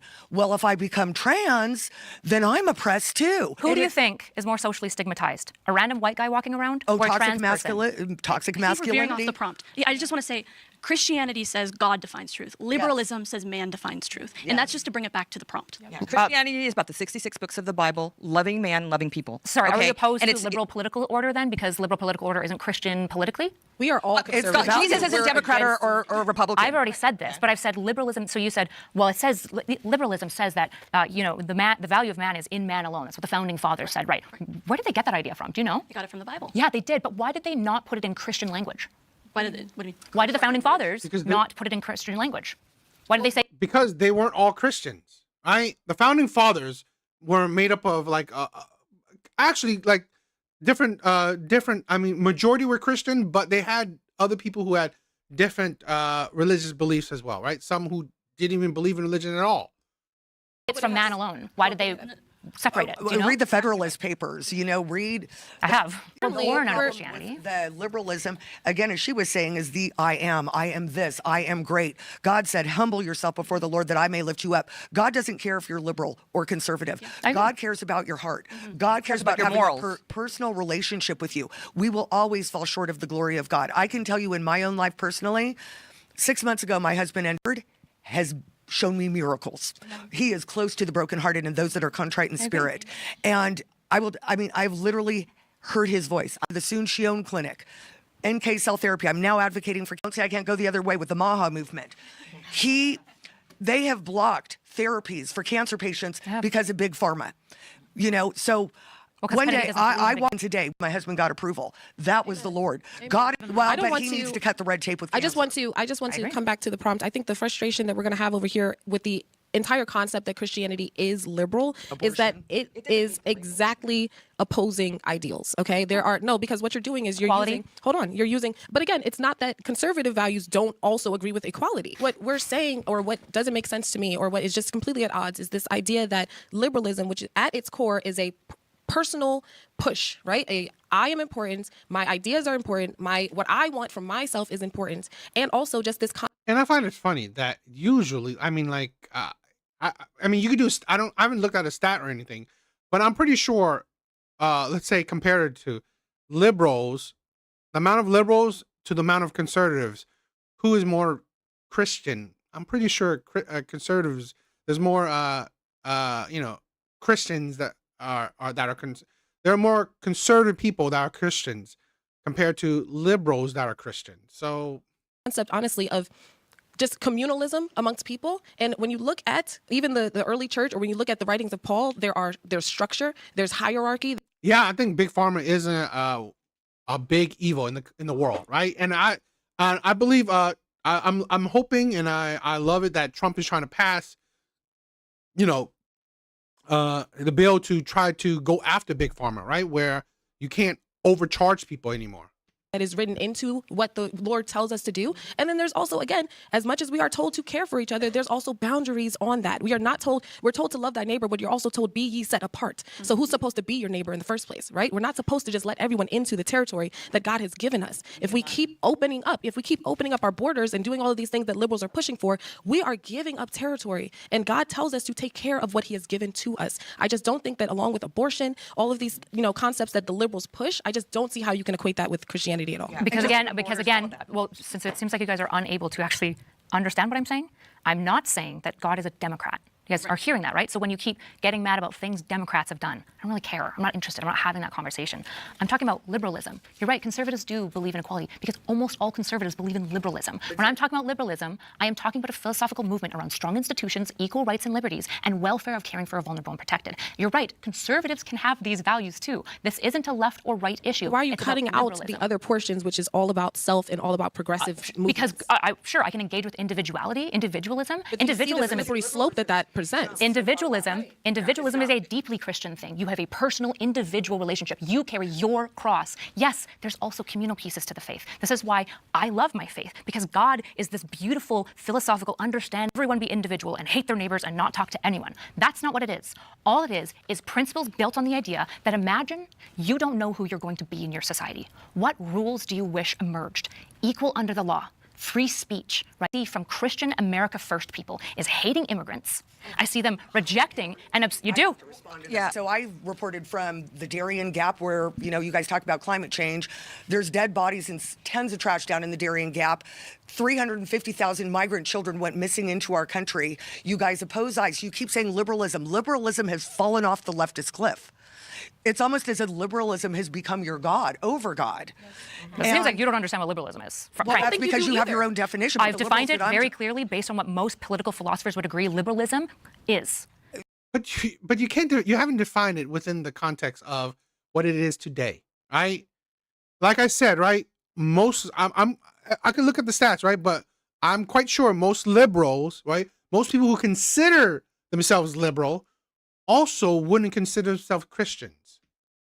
It's a movement of political over again.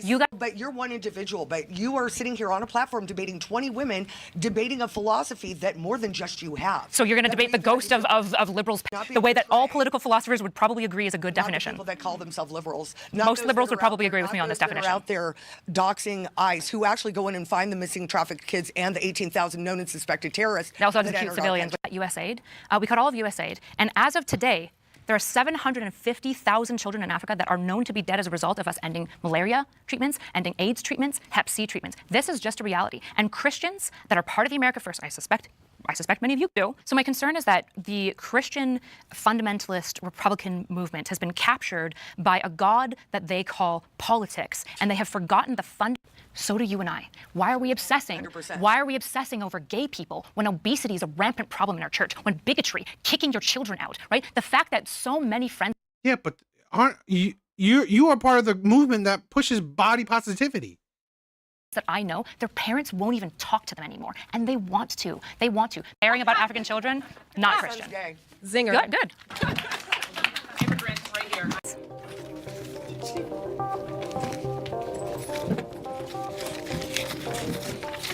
Okay, so I'm going to do I just want to kind of show of hands, possibly. Who here thinks that dinos walked on this earth? Okay,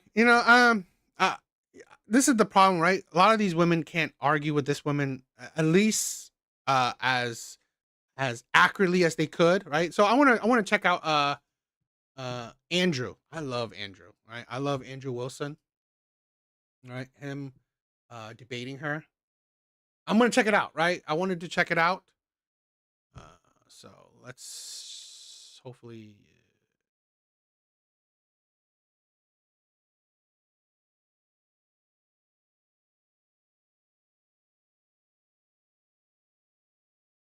Definition of Christian nationalism would just be the proposition that Christians utilize influence and authority to stay in the moral majority, and that they adopt systems towards Christian ethics.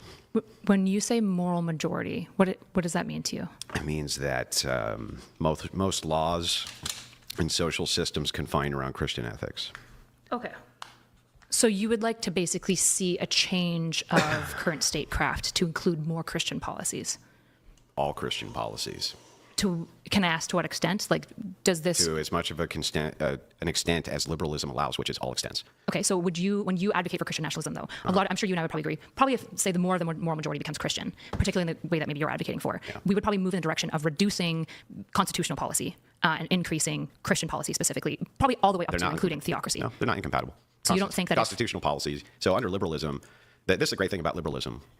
So do you remember, like, you had this conversation with a guy the other day? I don't know how long ago it was, but he was like a fan of mine. He called in. It was about Christian nationalism. I think you got the clip on your channel. There was a point there where I started laughing because he said, basically what I did, he was like, my proposal is that I want all the systems and this and that to kind of reflect the image of my preferences. And you were like, fuck that. You're not allowed to bastardize my religion by implementing policies against, what my preferences are. And I thought, that's like the most American thing I can think of. The most American thing I can think of is that a Canadian immigrant is like, you know what? This is my country now. And you're not going to fucking bastardize it with whatever your shit is because I don't want you to. And the other guy's like, I don't give a shit what you want. We're going to do it anyway. And then it goes vice versa. And it's like, that is liberalism. Ultimately, if we want to get rid of alcohol via an amendment, we can. If we want to bring it back via an amendment, we can and have. If we want to get rid of guns, we can and have. We want to bring them back, we can and have. It's like everything is permitted. So by your logic then, Christian nationalists not only are trying to win the culture, they're trying to win the state, to impose Christian policy on the state. They're to Congress. They're imposing liberalism on the state, actually. Well, in this case, let's I don't want to slip between words. I'm not going to equivocate. If Christian nationalists amend every single constitutional amendment within the confines of liberalism to reflect only Christian policy, by your metric, that's liberalism. So the issue is that I'm not like a democratic absolutist, right? I don't believe in democracy in the state. I believe in like some level of limited democracy. In fact, even now we have like electoral democracy. We have elected representatives. We don't have direct popular vote, which I think is good. I think that that's a better democratic system than, for example, pure absolute democracy, like popular vote. So there's always limits on democracy, right? So when you say liberalism, I think the issue is like liberalism to you just mean, it seems like what it means to you is we can vote for stuff. No. Is that what it means? What does it mean to you? It's what you outlined in your opening. Liberalism is just a sequence of systems. It's science, man, and it's building shit, and it's industry, and it's all of these isms, which really are just confined to, I want a system. So liberalism is an amoral system. Do you think science is liberalism? No, but I think that liberals adopt science as part of their system. Well, yeah, they allow it. Do you think capitalism is liberalism? I think they adopt capitalism as part of their system. Could they adopt other things? Sure. Okay, so then what's liberalism? Liberalism is an adaptation of an amoral system. What is this? Sorry, at a statecraft level, what does this mean? That you have a system which is an amoral system. Why is the amoral piece essential to because the liberal piece? That's why you prefer secularism. You want a system which is amoral. So it's based on individualism. It's based on... Is individualism amoral? Yeah, well, from the liberal view, it is, yeah. How is individualism amoral? Because there's no ought. There's no ought under a liberal system for you to do anything. Sure there is. There's oftentimes, right? Like a liberal system doesn't impose any certain moral. Well, the most common consensual Wait, form. what did you say? A liberal system doesn't impose any certain morals. That doesn't make it... Like, so when you say that amoral... means amoral. Oh, so like they're agnostic. No, they're amoral. It's worse than agnostic. How is that? Because how are these... what's the difference between amoral and agnostic on morality? Yeah, so you can be agnostic about something which is moral or immoral, right? That's true. But that doesn't mean you're amoral. But what you're looking for is a system which is amoral. So you're saying, like, look, we're not going to make any moral prescriptions because that's not what the function of the state is. So do you think that what the founding fathers did was amoral? Like, it's not something to respect. It's not something valuable? What do you think about the founding fathers? What does that have to do with anything? The founding fathers created the American world. You're saying, it seems like you're saying America is liberalism and this liberalism is weak. Or do you think America is something else? It became liberalism when you destroyed the Republic with universal suffrage in the 14th Amendment. The Republic was just the language utilized to talk about a specific type of democracy, right? No, it had a foundationalism. You're talking about 39 out of 50 signers, only 3 of them were deists. And foundationally, the states, under the 10th Amendment, were allowed to adopt their own religions and did.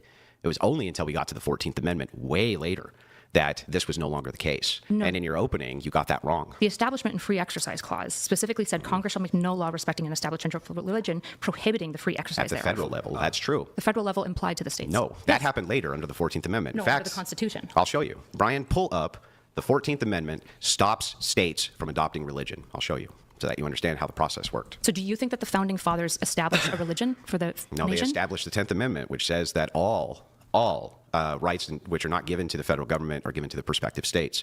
Because the First Amendment covered that federally, this was part of a compromise. That compromise happened because of the Articles of Confederation. So the Articles of Confederation initially were the libertarian wet dream, but they didn't work because states couldn't have uniform. This is why I do like seeing Andrew debate her, because he's more hyper intelligent. He's better at debating, right? This is the problem where we get this a lot, right? Now it's the problem is that a lot of times, let's say with the other video, okay, you have people who they know their life, but they're not professional debaters. She is a professional debater. So when you have a professional debating just average people, you will sometimes get that, okay, sometimes people don't. Red Door, what is up, my sister? What is up? You will get that, sometimes you can't debate her on all her points, right? Or you can't accurately debate her on all her points because honestly, you don't have the stats, the studies, all this stuff to debate her, right? Someone like Andrew, he has this shit in the back of his pants, right? The back of his pocket. Commerce or uniform dollars or a uniform military. So they adopted a form of federalism and compromised. The compromise was the 10th Amendment. The 10th Amendment stated that actually states could have their own religions, and they did. Almost all the states had their own religion post-constitutional ratification. And most people don't know that. By own religion, what do you mean? Do you just mean the test clause? No. They had state religions. The test clause. You had to be No, not in a test power. clause. They had actual state religions. Inside each independent state, they had their own religions minus, I think, 2 or 3. So why did the federal United States not have a religion? Why did it allow the states to make those choices? Because of the 10th Amendment. What was the principle? What were the founding fathers trying to do? What do you think the founding They were fathers cared trying about? to separate the power of federalists between anti-federalists and federalists. So they compromised on 2 major amendments. The Second Amendment, which initially was way looser in language, and then they compromised on the 10th Amendment as well, because states wanted to have their own militias, they wanted to have their own militaries, they wanted to have their own currencies. Congress was like, look, we need to have the power to raise armies, we need to have the power to coin money. If you allow us to have those 2 powers, then all the other prospective powers will give to the states, which they did. That included religion. So if the founding fathers intended, for it to be a Christian nation, to have some level of... They intended for each state to be able to govern as they saw fit in order to implement religions if they chose to. To the exclusion, at a federal level specifically, of any religion, right? But that's not in what's in contest here. That is in what's contest, Why? right? If we're talking about America, we're talking about the nation. We're Yeah, talking can the about the First founding Amendment- fathers, the minds behind the founding of the founding nation. fathers put in amendment processes for us to amend things, including Sure. the First Amendment, right? Sure, yeah, but why, if they wanted to blend church and state, why wouldn't they write that in? They did blend church and state They did because not. They under have- the 10th Amendment, they allowed states to adopt state religions. It was only when the Supreme Court looked at the 14th Amendment way later in our history that they decided, and by the way, that amendment had nothing to even do with this. That was about citizenship. State religions isn't the same thing as America having a federal religion. You realize this, right? Whoever postulated that we needed to have a federalized religion. Well, I'm talking about separation of church and state But for America. If states can have their own religion inside the state and it becomes the state religion, does that, in your opinion, violate that separation of church Well, and if state? there's a test clause, yeah, it probably potentially would violate that. So if the state imposes a test clause for federal power, that would be an issue. And Do in you know fact, when the last it was super common at the time that most states had clauses. In fact, the founding fathers were so intense about ensuring separation of power that despite most colonies at the time having a test clause for holding power of being religious, they explicitly barred it in, what was it, Article 6. Oh, yeah? Then Yeah. how come in Maryland you had to declare until 1960-something, I believe, that you believed in God in order to hold office? Because in Maryland, they made that decision. But at a federal level, we're not talking about Maryland. We're talking about America.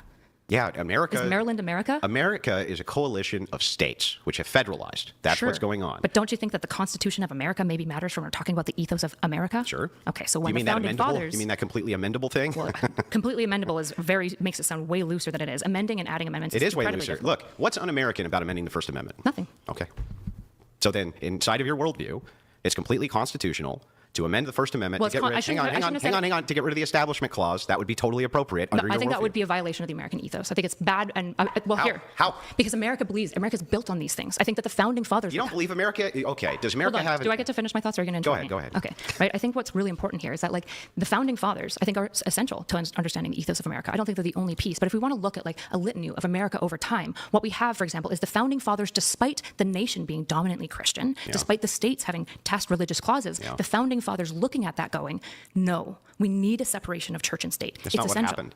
That is absolutely what happened. Not only is it not what happened, but within the framework that you're talking about, you just said it's not un-American to amend. How did it not happen? Hang on. You just said it's not in any way un-American to amend the First Amendment. The First Amendment is. I should have clarified that, because when we say American, I'm meaning the ethos. What I should have said is it's not anti-constitutional. The Constitution would allow for it. Okay, then let's follow that line of logic and see if that's true. Does American have any sort of like ethnic ethos? Yeah. What is it? Dominantly white culture, hegemonically. So that's part of the American ethos? Yeah, to some degree. Yeah, significantly. Right. Like white. Should it stay that way? I like it. Yeah. So America should stay a white Protestant nation? But that's not the central piece of the ethos. You said, does it have a cultural ethos? And I said, I'm asking white should it stay white? No, I don't care about the white Then that's piece. not part of American ethos. How is that the case? Absolutely something that can be a part of the ethos and also change. Because the ethos here that's central isn't the whiteness that I was pointing to. It's some of the cultural values that come in. For example, Protestant work ethic, right? Taking value in the product that you make as a And if company. America no longer had any of that and became completely atheistic, but still followed these constitutional amendments, that's still plenty American, right? As long as I hold to central ethos of what I think the American dream and vision is, which we outlined, for example, with the founding fathers at the Declaration of Independence. Well, then if it's not whiteness and it's not anything cultural, it is cultural. $69. Oh my God. It means that according to no idea what happened there. I apologize. It's okay. If it's not, so here's what I'm asking: if it's not ethnic, what do you think American ethos is? Do you have any American ethos? And it's not cultural. I said it is cultural. It's cultural. Yeah. Okay. So what are the cultural things? What is American culture? Life, liberty, pursuit of happiness, doing things at work, ingenuity, discovery. Life, liberty, pursuit of happiness. Wait, what do you think American ethos is? Hang on, what was the other thing you said? I think ingenuity. Ingenuity. Those are some of them. So as long as do you reject these as part of the American ethos? I do. So as long as none of these, life, liberty, or pursuit of happiness, or ingenuity is violated, then it's in the spirit of America. Potentially, we would have to look at it in a relativistic, right? Like these ethos-like things, we have to understand like what we're talking about. You'd have to give me an example. That's what I'm asking you about, is what we're talking about. So if any of these so what things, do you think is American? Well, so I think that what's core at the central kind of product of Americanism is this idea of systemic liberalism. The system itself what is what American American. I mean, what's that? What is systemic liberalism? Yeah, so it's just the idea that like there's a secular separation, there's systems in place within the constitutional confines, there's things which we're appealing to in law.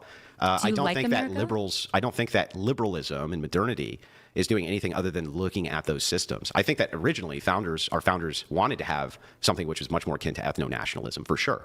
I think that they wanted to have something that was much more akin to nobody voting in universal suffrage at all, because it didn't give anybody the right to vote. Why? So I don't think that those things were foundational to the American experience, because the founders didn't allow it. Why didn't they? Because they didn't want people to come over here who weren't Western English, basically. That's not why. Yeah, it is why. No, you can read it in Federalist Number 2. Like the argument for suffrage is very clear from Hamilton. Okay, wait. Have you read the Anti-Federalist Papers? No.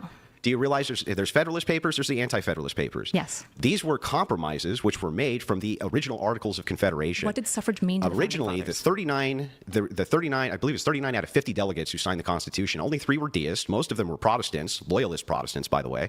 And on top of all of that, most of them wanted only white states and made it very clear they only wanted white states. They put that into the very ethos of what they considered Americana.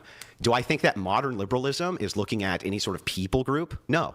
Is modern liberalism looking at any sort of like cultural environmentalism in order to like say, hey, this is what America is? No. All you can appeal to is systems. That's it. That's all you have is a system. Liberalism is a system of life, liberty, pursuit of happiness, and ingenuity, whatever the fuck that means. It doesn't even mean anything. Of course. Just what? What do you what mean? Is life, liberty, and my life, liberty, and pursuit of happiness? I could completely amend the First Amendment and still do all of those things. I think the issue is that most of the country would oppose you amending the First Amendment because the First Amendment is foundational to what makes America great. So what? So what if most of the country opposes it? It's built into liberalism. If all it is what opposition. matters if the whole country opposes it is because like America is this consensual emergence of a bunch of people that believe in something. And what if we decide that we don't believe in the First Amendment anymore and amend it? What's un-American amendment? Violate the founding fathers. And I think the founding fathers were onto something when they made that first separation of free speech and separation of church and state. Should we adhere to everything the founders said or no? No, not necessarily. Well, then who cares if we violate it? There's who principles. cares? What do you mean, who cares? Yeah, if you're like, look, if you violate the things that the founders wanted, that's not un-American. But this is un-American because it might violate what the founders wanted. You're in contradictions. P These are not not P. contradictions. Like pluralism allows for competing values, right? Obviously, right? And so what you're kind of doing right now is you're sitting here and you're being like, well, there's two children. They're your children on one side and your husband's on the other side. Yeah. Who are you picking? And let's say I pick the two children. Yeah. You're going, why do you hate your husband? And I'm saying, that's not what's happening here I don't even at know all. that. First of all, that's not the analogy. The analogy would actually be this. You have your husband and your children on both sides. You pick both. This other guy has his husband and children, and he doesn't pick both. That's not how pluralism and monism work. Wait a second. As long as you're saying that both of these sets are both moral behaviors because you have an amoral system, meaning you wouldn't restrict either of these things. That's not necessary. We absolutely restrict people's behaviors, and we often restrict people's behaviors for the benefit of the state, right? Laws exist. And who makes them? The people that we vote, elect. Congress. I see. So if we elect people who vote in different laws, how's that un-American? So it would be against the American ethos if a whole bunch of Christian nationalists, for example, convince people that we should actually reduce things like liberty. I think that we would be moving away from. You wouldn't be American reducing ethos. liberty. Absolutely. It would just be a different kind of If you liberty. start imposing church into state, for example, and the only religion that you can practice is Yeah. Christianity, Yeah. that would be violating liberty. How? If we amend the process, how? Even if you amend the process, so you can amend the process to make us a less free nation. So, but what I yeah. would say is that would be wrong. That would be un-American. Yes. How? Because America is built on life and liberty. America is built on the fact that you can amend America. No, America is built on why do we have an amendment process then? Why wouldn't TJ, when he's writing the Declaration of Independence, why would an ethos that drives the dream, right? And you're saying, well, this ethos, this dream, it's just silly. It's nothing. I mean, it's just not nothing, right? It makes me go, It's do you foundationally hate America? on liberalism, on the liberal view, right? So you think America's It's nothing? built- Let each other finish, please. It's not built on any sort of ethnicity. It's not built on any sort of cultural union. Well, I did say culture. Well, but you just said life, liberty, and pursuit of happiness. Can that not be cultural values? Yeah, no. Why not? What's Because cultural what, values? what does it mean? What's an example of a cultural Well, what value? the fuck does it mean? Let's What's start an with that. example of a cultural value if not something like life and A liberty? unison of cultural values are usually foundation to ethical systems. No, they're not. So Like what? what's a cultural value that you would say that's a cultural value? I just Give me an told example you of one. I would utilize for culture some kind of glue. That would be a unison. Otherwise, it's not cultural. Okay, what's a Scottish cultural value? Irish, sorry, you're Irish. What's an Irish cultural value? Yeah, so I think that Irish cultural values would again revolve around foundationalism of Like religious what? ethical systems. Like what?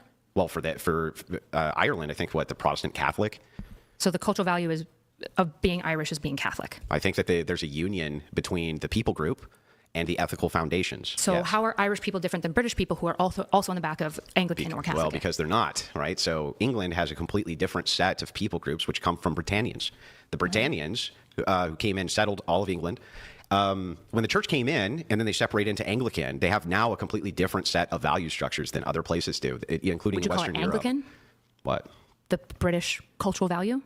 So the Well, only I thing would that makes say- British and Irish people different is one's No, Catholic I and said one's different people Protestant. group. Steelman my What's the cultural value for Steelman, Irish people? Steelman my position real quick. I'm asking you actually to steelman mine because you're insisting that when I list these ethos, How it's can I nothing steelman and your empty. position when you're asking me questions? I'm asking you questions because you seem to be unsatisfied with the answers that I have supplied. People because group, you're not granting me. Just people wait, just group wait, plus just wait. ethical if you're gonna, system. If you're going to get us on interrupting, it has to be mutual. Okay. Yeah. So I gave you an example of a couple of cultural ethos, and you said, "What? This is nothing. It doesn't mean anything." Well, these and so are- then I wait, said, hold on. Let so then I her said, finish. "Can you give me an example of, let's say, Irish cultural Okay, ethos?" sure. Hold on. And you said Catholic, and I said, "What makes them different then from just another group of people that are also Catholic?" They have There's- different set values. Like what? Like, for instance, they have different religious foundationalism. They have different values in their society that What they is an honor. Irish cultural value? Give me one. Not life, not liberty, not pursuit of happiness. How am I wrong? I don't know. I'm not Irish. Well, I don't. So if it's Irish just values if is it's just being isms, Catholic? if it's just isms of like a cultural value is life, liberty, and pursuit of happiness, then it's like okay. Then cultural values are also just not life, not liberty, and not pursuit of happiness. Then does that make any sense to you? That's not what anyone's saying. I'm literally It is just, what you're saying. It's not. Let each other finish, please. I'm just asking you for a single example of an Irish Yeah, cultural when you're value, talking- and you're just saying, let each other and finish, you're just please. saying Catholic. So what's an example of an Irish cultural value? So, do you agree that Catholic would be an example of an Irish cultural value? I wouldn't say it's unique to Ireland, no. So, why would it need to be Well, unique? we're talking about is life, Ireland. liberty, and pursuit of happiness unique to America? So are you just saying that cultures don't really exist? They're just the religions. Like there's no difference No, between what a culture- Irish people Let and each other finish, and let each other another finish, and another please. group that's Catholic as What a well, cul- what- like Spanish yeah. people. So, what a culture is going to be the grouping of the people, the consideration of the value group of those people, and then the foundations of those people. So what's an example of an Irish cultural ethos? Catholicism. So how is that different than Spanish people who are also Catholic? Because they have a different people group, So what emerges that's different between these two groups? language, customs, orders. Yeah, values. Not just values. No, Of course not. Of course not just They values. can have. Actually, they have a lot of shared values. Sure, of course, yeah. But again, you have to take the people group, then you have to take the social orders, and then you have to take the foundationalism in order to create culture. For you, you're saying life, liberty, pursuit of happiness. Now, I gave you. Really? That is interesting. Red Door, I didn't think your husband is Irish and Scottish. I don't know. I mean, like, you never said it, right? I assumed, right? I assumed your husband is also Indian, right? Or Native American, right? I assumed that your husband would be Native American. That is interesting. Wow, Red Door, you have a very, multicultural family. That's really cool. Concrete examples of cultural values. Can you tell me what this means? What does that mean? So if we're talking about the culture of people, I think one of the relevant things for the American culture might be, not excluded to, the founding fathers and what they thought. The founding of the entire nation kind of matters. Okay. So in the Declaration of Independence, for example, Thomas Jefferson outlines life, liberty, and the pursuit of happiness. So that is a unique thing, a unique hallmark of being Jefferson American. didn't sign the Constitution. That doesn't mean that he didn't write the Declaration of Independence. We're talking about the Declaration of Independence. The Declaration of Independence was a propaganda piece built on an axiom which said under God, right? So as an American, you just don't care about the Declaration of Independence. I'm saying that when we're talking about foundationalism, the reason I bring up that Jefferson didn't sign the Constitution, we are. Nope. We're talking about value structures. You're saying that life, liberty, and pursuit of happiness. You're saying life, liberty, pursuit of happiness is the foundation of Americanism. Nope. Then what is? What is the foundation? It's the foundation of America is the founding fathers. It's the Constitution. It's the Declaration of Independence. It's systems. The entire idea. It's systems. Well, it's systems and it's ethos. You see what I mean? Though that's circular. It's you not, say life, how is liberty, it circular? What's the circle? liberty, pursuit of happiness. That is not the foundation of America, right? I suppose they can be foundations in that, like they're irreducible. Life, liberty are kind of irreducible. Why couldn't they be reduced? Because it's going to become circular eventually. Like most things will become circular. So you have a culture that hard. Yeah, isn't that kind of just like you're just kind of saying the same thing? Sure. So it's circular. I'm not sure that it's circular, but it's a heuristic. How is saying work ethic is people work hard, not circular? Well, you could give qualifiers. I just did, but hold on. Wait, there's I want you to read it in a way that goes to his argument. I just want him to read the amendment, but I think that that's the case. Yep. Besides, even if it wasn't, it's not dunk for you. You didn't remember. But wait, it is. So the idea of remembering isn't what matters in a conversation of like which idea is more true, right? Yeah, hang on. So it's not about me Let him getting read it done. the amendment. I don't know why you said that. Aren't we trying to talk about ideas here? Yeah. So whether I remembered or not, like poo-poo for me, I should have remembered 14th Amendment. But if the 14th Amendment says what I'm suggesting, that's point to my ideas, not me getting a win. Clauses. Yeah. Should I read all the clauses? Yes. Okay. One, citizenship clause. Yes, there we go. It declares that anyone born or naturalized in the United States is a U.S. citizen, including formerly enslaved people. Yep. Overturned the Dred Scott versus Sanford decision. Number two, due process clause. It says states cannot deprive any person of life, liberty, or property without due process of law. So I was right. This protects individuals from unfair state government actions. Clause 3, equal protection clause. It requires states to provide equal protection of the laws to all people. This clause became the foundation for many civil rights decisions, including Roe v. Wade, Brown versus Board of Education, Obergefell versus Hodges. So these were all interpretations of the amendment. There's nothing in there about religion. You're right, but you said that was the 14th Amendment was saying that states could have their own unique religion, but in fact, no, that's the 10th Amendment. Wait, why were you citing the 14th Amendment? Because I was telling you that most of the reason states wanted to move back to the idea of religiosity. It was through the interpretation of the 14th Amendment, which had nothing at all to do with religion, had to do with birthright citizenship. And due process. They focused on that, and here's how they did it. What they were saying was, basically, states aren't going to be able to tell anybody who is or isn't a citizen. Okay, they're not going to be able to do that anymore, and it needs to be uniform. So what happened is the Supreme Court began to rule that, since it has to be uniform, we'll apply the First Amendment there too.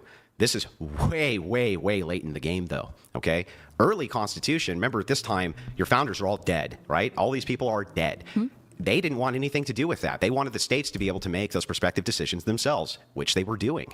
Sure. So there was a compromise, particularly the compromise was because they needed to unite the colonies, but a lot of the colonies had a lot of different predilections about how to run statecraft, right? And so one of the reasons why they wrote out separation of church and state at a federal level, but allowed states to maintain it, is because they wanted states to still join. It was very important to them, particularly since the revolution was about to happen, that they... Thank you guys for checking it out with me.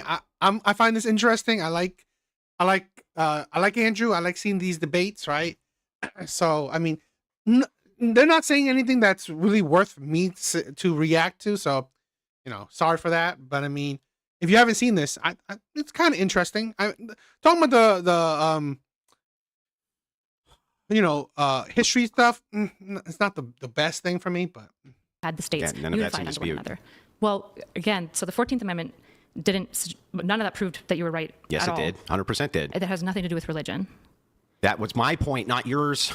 That was my point. I never said the 14th Amendment had anything to do with religion. You did. You said, I said yes, the you first did. I have it written. I've only and I said, no, the it was First Amendment. citizenship. And you were like, no. Oh, wait, it is citizenship. And then Brian, he did a quick Google search. And what he was reading was an interpretation of it. When he read the actual amendment, no, I was correct. I've never denied that it was about citizenship. I said, what does the 14th Amendment have to do with You religion? said read it so that it favors Andrew, but it did favor me because I was right. Well, he started reading it and had nothing to do with religion. It had everything to do with like equal liberties. No, it was the opposite. He was saying first that, hey, this was about religion when it wasn't. No, he was. What? No, he was not. Yes. What was the first thing you read, Brian? Okay. It was the citizenship clause. There's the due process clause. No, before that. The first thing that you read. Oh, the first one. Before I looked it up again. Oh, that the 14th Amendment prohibits states from infringing on religious freedom by applying. Thank you. Infringing on religious freedom. Thank you. He was saying that the 14th Amendment was about religion. I said, no, it's not. That was literally about citizenship. Okay. I can look stuff up for you too. I appreciate It's that. fucking crazy. Wait, nothing crazy's happened here. Yes, it has. So would you agree that in this conversation, I brought up the First Amendment around religion? You have brought up the 10th and 14th to justify why actually the states were given power to decide their own religion. No, just the 10th. The 14th was how it was why'd you bring up the reinterpreted to 14th? get away from the idea that states could have their own religion. Okay, gotcha. I see. So can we read the 10th? Yeah. Yeah, sure. One moment. The power is not delegated to the United States by the Constitution, nor prohibited by it to the states, are reserved to the states respectively or to the people. Which is why, post-foundation. Just state power. So none of that is states establishing a religion. Yeah, no, This is just saying the federal government respects the states.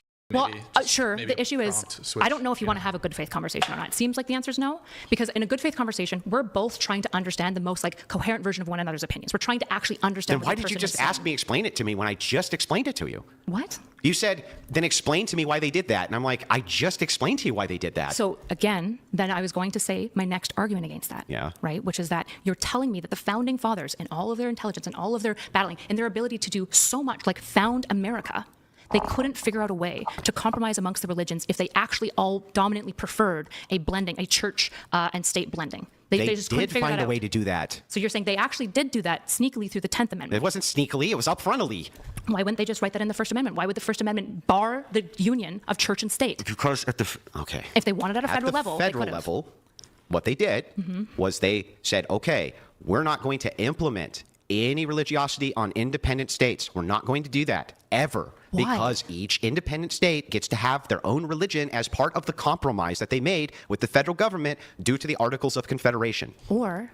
and There's no here's- or. Yes, the There's no here or. is- well, the or here is the more reasonable assumption. The founding fathers wrote in an explicit separation of church and state at a federal level Yeah. because that's what they wanted. They understood that when you blend church and state, it corrupts not only the nation, which they had just separated from a corrupted nation that was Abundantly. utilizing statecraft and religion, and they recognized that it also corrupted the religion, which there was many issues with the corrupted religion of the Anglican and then Catholic and then Anglican British church. No, that's not what happened. Okay. What happened, first of all, they had not just done this, okay?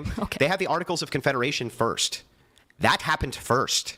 And what happened is they were just not able to govern because each state was like a mini kingdom and they wanted their own currency and their own militaries, okay? And so for like the common defense, they wanted to have some sort of federalism in order to do this. Did they So unify under one currency? that was one of the primary reasons they wanted unification was because of a currency. So why couldn't they unify under one religion?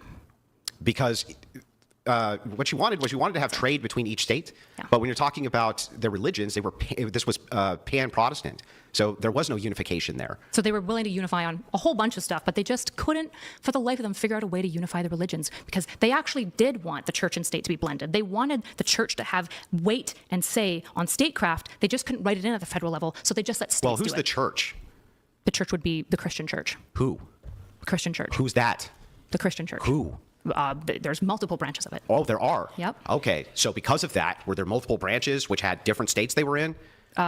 Probably to some degree, although I imagine a lot of states mostly had a lot of everything. I suspect that a No. lot of states had A lot of them had a Protestants. lot of one thing.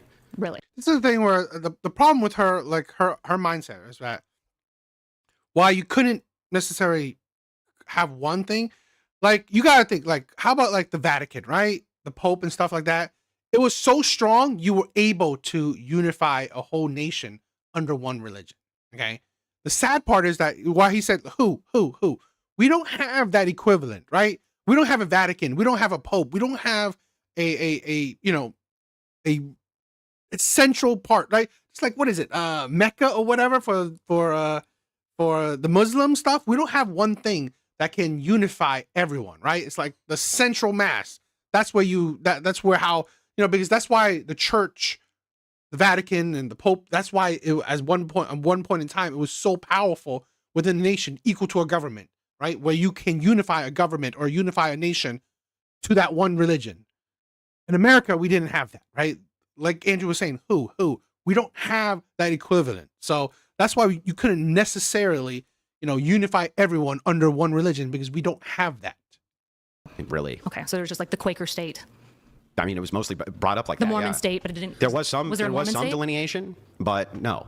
So Was the there a thing Mormon is, state? no. So the thing is like, look, when you look at it, because of pan Protestantism, each state independently is going to have their own religion. That had nothing to do with them being able to coordinate trade under one currency. So say if one of those states happened to be Muslim, do you think that they would have been like, woo, they get to have their own religion? Do you think that would have been okay? Or? No, I think I don't think so. No. So they did want a Christian nation. Well, no, I think that they were banking on white immigrants not being Muslim. Sure, but they probably did want a Christian nation, and they had some feelings about the Catholics. Well, they and the really. I Protestants, think that but they recognized that they were more united I than think say that they pagan just thought religions. that most of the immigrants coming in would be Western Europeans, and so not Muslims.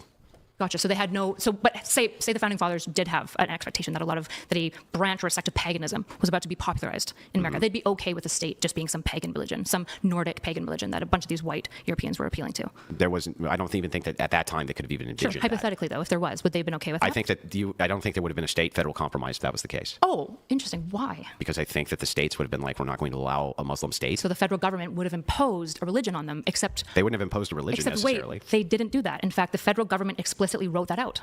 That would make my point. That would make my point. How would it make your point? Because if the federal government wouldn't be okay with a Muslim government, then they probably should have written in that you have to be a Christian government in some way. They probably could have found something connected amongst all the Christians to ensure They just did that it the through states could be racialism.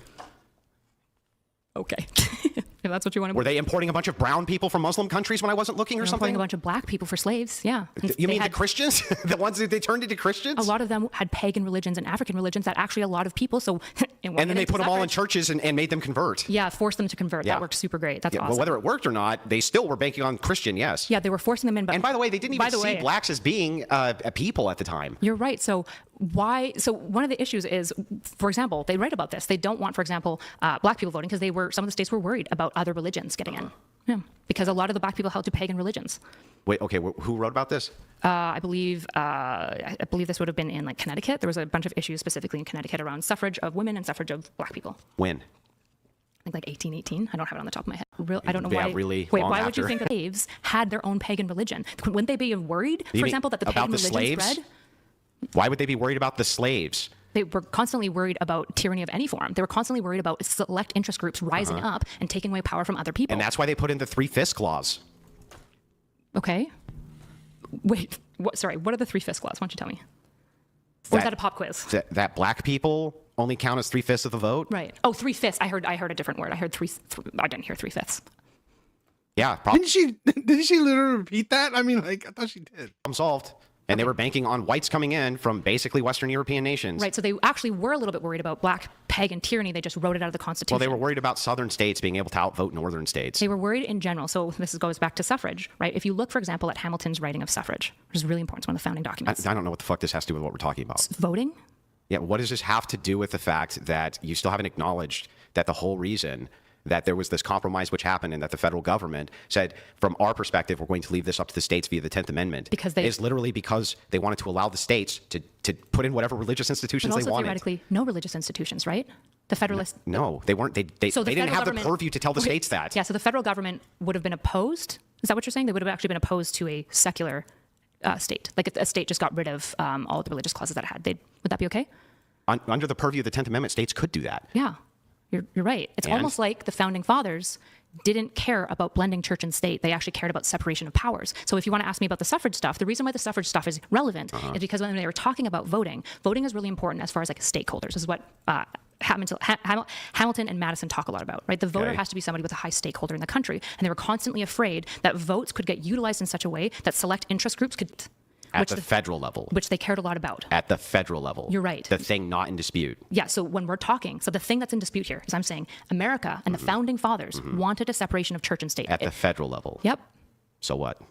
I think the federal This level is was pretty never important. in Is dispute. America important? Is America federal? It's both. So what matters more when we're talking There about is like no federal more. policy? The system completely doesn't work unless you have both Does state the federal and government have hierarchy over the state? No. Yes, on everything that the No. federal government has decided has hierarchy over Yeah, the state. so the federal government has hierarchy over the state over everything the federal government has the powers of hierarchy over the state has with. decided to have power So by over. that same logic, does the state have hierarchy over the federal government? No, because if the federal government, for example, decided to overimpose on the state, they would fight it in courts. Technically, the federal government has rule. It's obviously the No, case. Yes. that's not the case. That's not even how the system works. The states, prospectively, can override the federal government on all sorts of issues when it comes to the 10th Amendment. And they do that. They do that plenty of times, right? I mean, like the state can impose their own taxes while federal imposes their own taxes, right? It's not like they're using the same taxes that it's federal. No, they're state tax. So the state can do what they want to do, right? In a lot of cases. So, yeah, I mean, like, what is she talking about? It's like, That's what it's there for. That's the separation of powers you're talking about. Yeah, it's what one you of the just said was separation of powers. incoherent. If it's the case that you say the federal government, yes, they have authority over the states based on everything they have the authority over the states with. It's like, sure, but the same thing applies to the state. What you're talking about when you say more or less important, that's not even a coherent question. That wouldn't even be the same system. It would be a completely different system. So if the federal government decides to go to war and draft people, can the states do anything about that? Under current law, I don't think they can. Okay, gotcha. And if the federal government, for example, decided to send the National Guard into Minnesota, have they been able to do that? Only to federal buildings, yes. Well, there's more than that, but yeah. No, where? The National Guard has been sent in to just control riots generally across When? California. I mean, this year. Only to federal buildings. I mean, they go into crowds and disperse crowds like outside. In front of federal buildings. Okay, gotcha. So the federal government just can actually impose into a state. On federal property? In like limited ways, yeah, of course. Can the federal government go occupy the state building? No. Okay, then what the fuck are you talking about? I'm talking about a hierarchy of two things. Number one, the American ethos. again, right? It's about checks and balances. The federal government has power that is within reason, right? Same with the state. The state has power within reason. It's about check and balances. So it's like this woman is like, this is why, right? When she does argue with someone who's actually of her intellectual equal or superior, right? She sounds more stupid, right? Compared to like when she's debating people who honestly, although a lot of the women were, they made some sense, right? But they didn't have the actual verbal logic or the information to debate her. It's not as not as impressive. Yeah. Right. This is where we all started. I was saying the American ethos is life, liberty, pursuit of happiness, ingenuity, creation, right? All these things. Yeah. And you said, where is that? And I said, well, in the Declaration of Independence is a start, and with the founding fathers' value. No, I is didn't a say start. where is it. I said what is it. You also said where. Yeah, what is it? And okay, I'm not quibbling. What is the philosophy of it? And you still haven't told me. Well, you still haven't told me what an Irish ethos is. Because all these things are circular. Well, I did. Well, the liberty is the foundational piece. Yeah, so you're just referring, so liberalism is just a referent back to a system. And if it's just a referent to a system, and I can change the First Amendment. Well, liberalism is a and system hang on, with a and I can collection of change the values. system within the confines of liberalism, you shouldn't have an objection. Because if I can change the First Amendment, the only thing you would be appealing to that I shouldn't is not the system, it's just your preference. Well, I would be appealing to what the American ethos is. Yeah, I do not think America. Which is what? Free speech is one of them, right? The separation of church and state is a second one of them. Also, Ingenuity. amending the Constitution is one of them. Yeah, with extremely high bar. And what's amazing is that Americans would probably agree with me that it would be un-American to remove free speech, right? Unless we go 20 years in the future where they don't. Those people aren't American. Okay. Do you think that the... Wait, do you think most people would agree with me that free speech is American? Right, at this current moment, Do sure. you think most Americans listening would go, of course free speech is American? At this and current in the moment, future, sure. 40 years from now, if our children don't believe that, they've lost what it means to be America. Then how come they didn't have the same referent to it 55 years ago? What do you mean? What? Yeah, so how come it wasn't, if we're looking just 100 years ago, we're talking about things like the First Amendment, They didn't Second care about free Amendment, speech. various things like this. You could go into a Western town, they could strip you of your guns. That was totally legal. That was a violation of the Second Amendment, right? But the way... So it was legal. When you're talking about presentism... So it was a violation of being America, but they could just physically do it? Well, at the time, it wasn't ruled as a violation, was it? Okay, gotcha. So, but do you think it's more American to have access to guns? I think that when you say more American, it's incoherent, and here's why. Of course not. You're just focusing on what do present people within the liberal system think is American. No, I'm actually Do you creating think in 1800 they thought it was very American to let women vote? No, Probably not. Okay, well, do you think that right now, that if I asked, do you want to take the right of women away to vote, that people would say that that was un-American? Yeah, I okay, think they would. Thank you. Wait, so do you Thank think? you. Wait, so you're just saying America's nothing? America doesn't mean anything. From the liberal perspective, No, it's from just your a perspective. system. No, from your perspective, America doesn't Actually, mean you know anything. what? I guess from my perspective too, it is the case that liberalism, that the liberal identity, which is America, is just reduced to systems. So America doesn't mean anything to you. I think that it might have. It's just empty. If you it's had something, meaningless. if you had some sort of like cultural glue, or you had some foundational glue, or something that we could appeal to. There's no distinct American culture that we could point at. Point to it. Not just point to, but see it historically. Point over to time. it. I did. Life, Where? liberty, pursuit of But happiness, ingenuity. those are slogans. No, these are foundational Then, values. then how is it that if I change, so in England, do they have life, liberty, and the pursuit of happiness? I think they don't have those specifically, but they do seem to have. Controversially, I think America, right? I think America is, it's predominantly. This is a thing where it's I think it's one. And maybe this is my own view, right? It's a predominantly white Christian nation, with the blending of, accepting of the melting pot, right? Where we can blend other cultures within it, right? The acceptance of other cultures, but it's still that, you have to. This is the thing why a lot of times we say Muslim, right? Islamic, religion can't blend well, right, with American culture or Western culture, because it doesn't blend well with white Christian culture. Okay, it doesn't blend well with white Christian culture. So that's the thing where I think America is white Christian culture, right? Or you can say Christian culture, right? Christian beliefs and stuff like that, and other things that, let's say, Buddhism or Asian people or whatever, right? They can blend with, white Christian culture, where it doesn't counteract it, or it doesn't like overtake it, or doesn't disrupt it, right? I think, that's where we have to recognize. That's what I think, America is, right? I mean, it's Christian, right? It's a very Christian nation, or was once in a time, right? And again, how you can say that, other groups can, what about Asian people? What about all this stuff? Is because those are groups that can blend in with Christian culture, with white culture, with the America like that. So that's why there was a point in time where Christian values was integral in American culture. Okay. This is part of what Andrew means, where we have lost that, right? We have lost the Christian values in a nation that was once a time very Christian, right? So that's probably why he says that we've, it's not like that. We don't have those cultures or values anymore like that. And I kind of agree. Adopted a lot of little things like free speech. They have they don't have free speech. Okay. I'm not getting into UK you can go to jail for insulting someone via text message. Gotcha. So you would say that English people don't value free speech? I'm just asking if they have life, liberty, and pursuit of happiness. I said no, they don't. They probably have different versions America of it. the only place that has life, liberty, and pursuit of happiness? No, I think lots of cultures can have overlapping values. Which ones? I mean, the same way that you just said that the Irish ethos. Just tell me which one. No, you stop. Answer my question. Which one? No, I'm going to answer your question. I am going to answer your question, but I'm going to answer the question the way that I would like to. You're not going to answer it. Do you just want to have a temper faith conversation? Because it's crazy. My favorite said, would you agree to being good faith? And you said, yes. Yeah. So you're just agreeing that making personal attacks about my husband and that you are not going to be good faith. Yeah, but here's the thing that's funny about that. I went back and reviewed that conversation, right? It was no different than what I'm having with you right now. The only difference is that I'm actually holding you to the things you say. No, the difference is that so for people who are unaware when I say bad faith, I just want to be clear. Forget the Metacon. Answer the question. You obfuscated. No, I'm going to say you're not going to answer it. I will answer it afterwards. You're just not going to answer faith? Yeah, it is good faith. It is good faith. Yeah, I said I will answer your question after liberty. I think most Western liberal democracies value liberty, for example. So Western liberal democracies have life, liberty, and pursuit of happiness? I didn't say life, liberty, and pursuit. I said liberty. So I didn't ask you about liberty. I asked you about life, liberty, and pursuit of happiness. What other nations have that? For example, so they wouldn't have the exact language, but liberty is held by most Western liberal democracies. Life, for example, is also in some version of the way that they would describe it, also valued by most Western liberal democracies, because in the same way, for example, that you said the ethos between Ireland and Spain is both Catholic, and then they're different culture. You're doing this groups. So when here's but the again, sneaky back thing. to this. Nope. I want to finish. No, the thing is I you didn't actually tell me if all Western nations Did have I not life, just liberty. answer your question? No. If you say Yes, I all did. countries have, because I this is didn't a say all contradiction. countries. I did not say all countries. Western.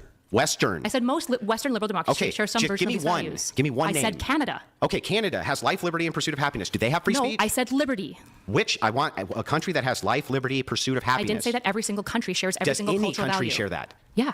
Which one? So in the case of liberty, No, all of them together. no, all of them together in the way that it's phrased is a uniquely American thing. So, just Yeah, to make you didn't like sure, that answer, did you? I just want to make sure I got this right.